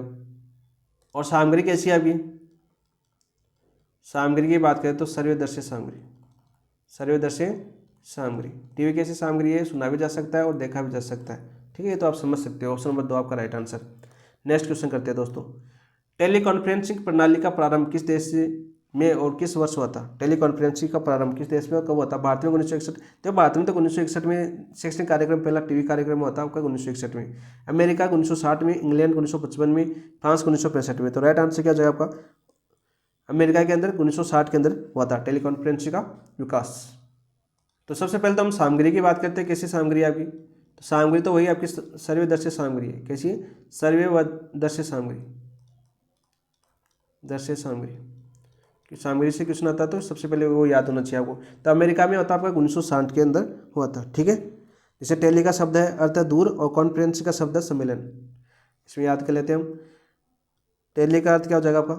टेली यानी इंग्लिश में लिख देता हूँ टेली। टेली का अर्थ क्या है आपका? दूर। और कॉन्फ्रेंसिंग का अर्थ क्या है आपका? कॉन्फ्रेंसिंग अर्थ है आपका सम्मेलन। क्या होता है आपका? सम्मेलन, ठीक है। और यानी कि पूरा अर्थ क्या हो जाएगा आपका? अरे टेलीकॉन्फ्रेंसिंग का अर्थ क्या हो जाएगा फिर इन दोनों से मिलकर? कि दूर दूर स्थित व्यक्तियों में सम्मेलन करना, दूर दूर स्थित व्यक्तियों में सम्मेलन करना, व्यक्तियों में सम्मेलन करना, क्या हो जाएगा आपका? टेली कॉन्फ्रेंसिंग हो जाएगा। ठीक है, और कितने प्रकार की होती है आपकी? 3 प्रकार की होती है भाई। टेली कॉन्फ्रेंसिंग के प्रकार पूछे तो कितनी होती है आपकी? 3 प्रकार की होती है। कौन कौन सी आपकी? सर्वे, टेली कॉन्फ्रेंसिंग, फास्ट लिख रहा हूँ थोड़ा सा क्योंकि क्लास जल्दी करनी है हमें। दृश्य, टेली कॉन्फ्रेंसिंग,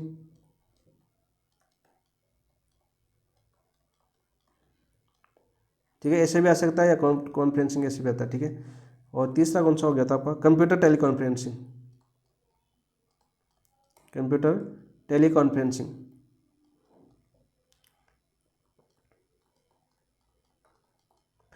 ठीक है, ये 3 प्रकार की होती है, ये भी याद कर लेना साथ साथ। ऑप्शन नंबर 2 आपका राइट आंसर हो जाएगा। नेक्स्ट बात करते हैं दोस्तों, श्यामपट्ट व रंगीन चौक का सर्वप्रथम आविष्कार किसने किया था? ये देखो आपका सिर्फ दृश्य सामग्री है, सामग्री कैसी है आपकी? दृश्य सामग्री।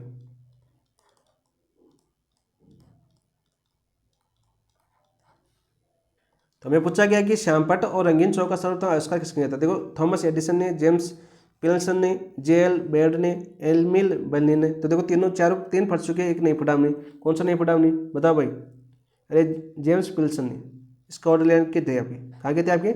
स्कॉटलैंड के थे, भूगोल शिक्षक। चौक बोर्ड भी खा जाता है इसको। ठीक है, ये आपके आ गया। श्यामपट्ट को क्या बोल जाता है आपका? चौक बोर्ड भी खा जाता है। और शिक्षक है वो कितना डिग्री पर रहता है आपका? कौन पर खड़ा रहता है? शिक्षक की बात कर लेते हैं यहाँ पर। शिक्षक 45 डिग्री कोण पर खड़ा रहता है। 45 डिग्री कोण पर खड़ा रहता है, खड़ा रहता है। बोर्ड के ऊपर सीधा क्वेश्चन पूछा जाता है बार बार, इसलिए लिख देता हूँ यहाँ पर। ठीक है, ऑप्शन नंबर 2 आपका राइट आंसर हो जाएगा। नेक्स्ट क्वेश्चन की बात करते हैं, बुलेटिन बोर्ड या सूचना पट का उपनाम क्या है? ये सारे के सारे दृश्य सामग्री है। श्यामपट्ट है, प्रदर्शन पट्ट है, फेनेलन बोर्ड है या पिन बोर्ड है? तो राइट आंसर क्या हो जाएगा आपका? बताओ भाई। बुलेटिन बोर्ड का या सूचना पट का अन्य नाम प्रदर्शन पट भी बोला जाता है। तो ऑप्शन नंबर 2 आपका राइट आंसर हो जाएगा। क्या हो जाएगा? ऑप्शन नंबर 2 आपका राइट आंसर हो जाएगा। नेक्स्ट क्वेश्चन की बात करते हैं, फ्लैनेल बोर्ड को अन्य किस नाम से जाना जाता है? फ्लैनेल बोर्ड को अन्य किस नाम से? डिस्प्ले बोर्ड, फ्लैनेल ग्राफ, सूचना पट या नोटिस बोर्ड? तो राइट आंसर क्या हो जाएगा आपका? बताओ भाई, अन्य किस नाम से जाना जाता है?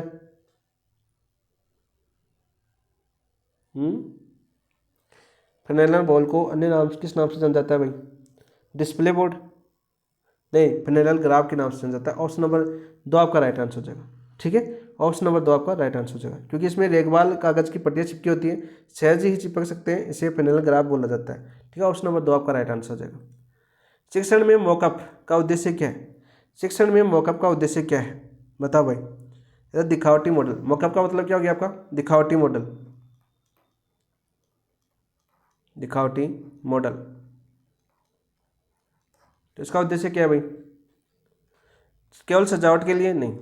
ठीक है, छात्रों को मनोरंजन करना नहीं, प्रयोगशाला को आकार बढ़ाना नहीं, उपकरण के वास्तविक कार्य को प्रदर्शित करना ही आपके मॉकअप या दिखावटी मॉडल का उद्देश्य है। तो ऑप्शन नंबर 2 आपका राइट आंसर हो जाएगा। दृश्य सामग्री का उदाहरण है एक तरह से आपका। नेक्स्ट क्वेश्चन की बात करते हैं,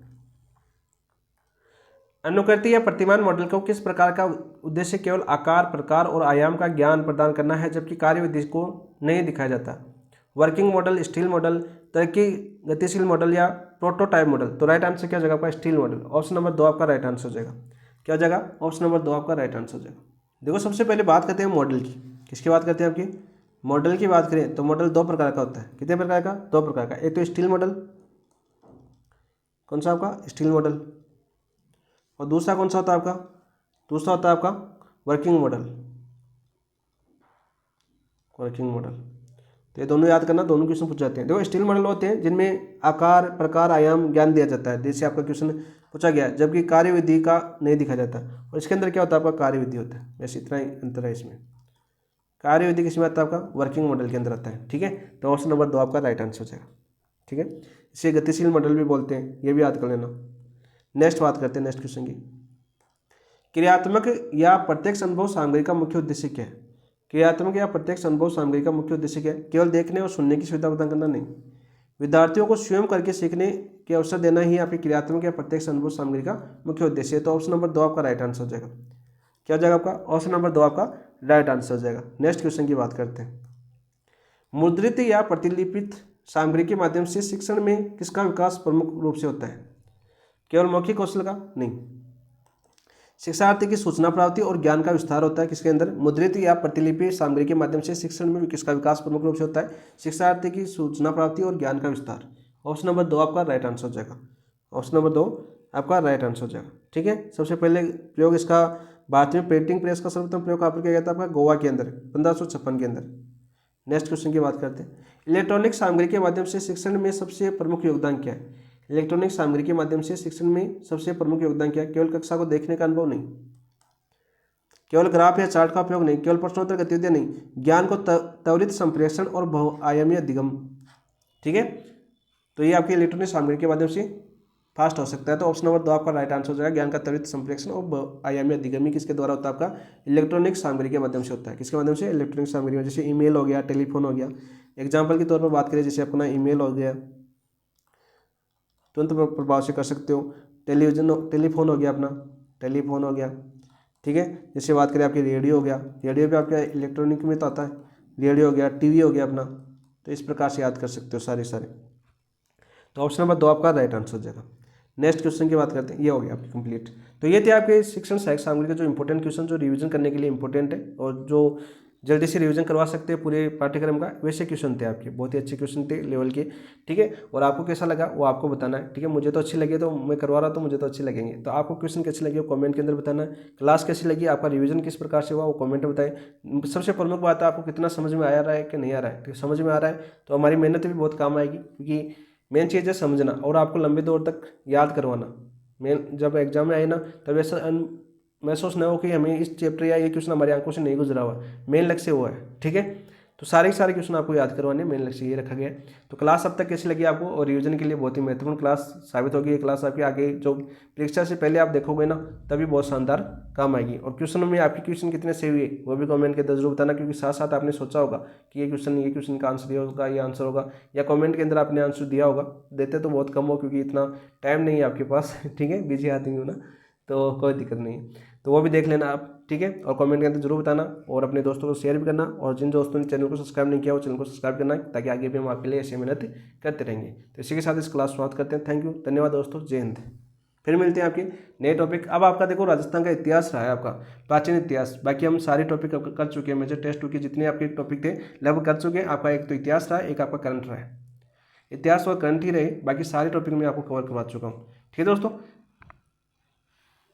तो कल हम आपके इतिहास को ले लेंगे सुबह सुबह, फिर शाम को एक टॉपिक ले लेंगे करंट। मैं सोचता हूँ जो 4 महीने का करंट आया था वो करवा देता हूँ आपको। देखते हैं आपकी क्वेश्चन बन जाते हैं तो वहाँ पर उसका रिवीजन करवा देंगे आपको। ठीक है, जैसा आपका होगी कमेंट के अंदर वैसा। इसके साथ समाप्त करते हैं। थैंक यू, धन्यवाद दोस्तों।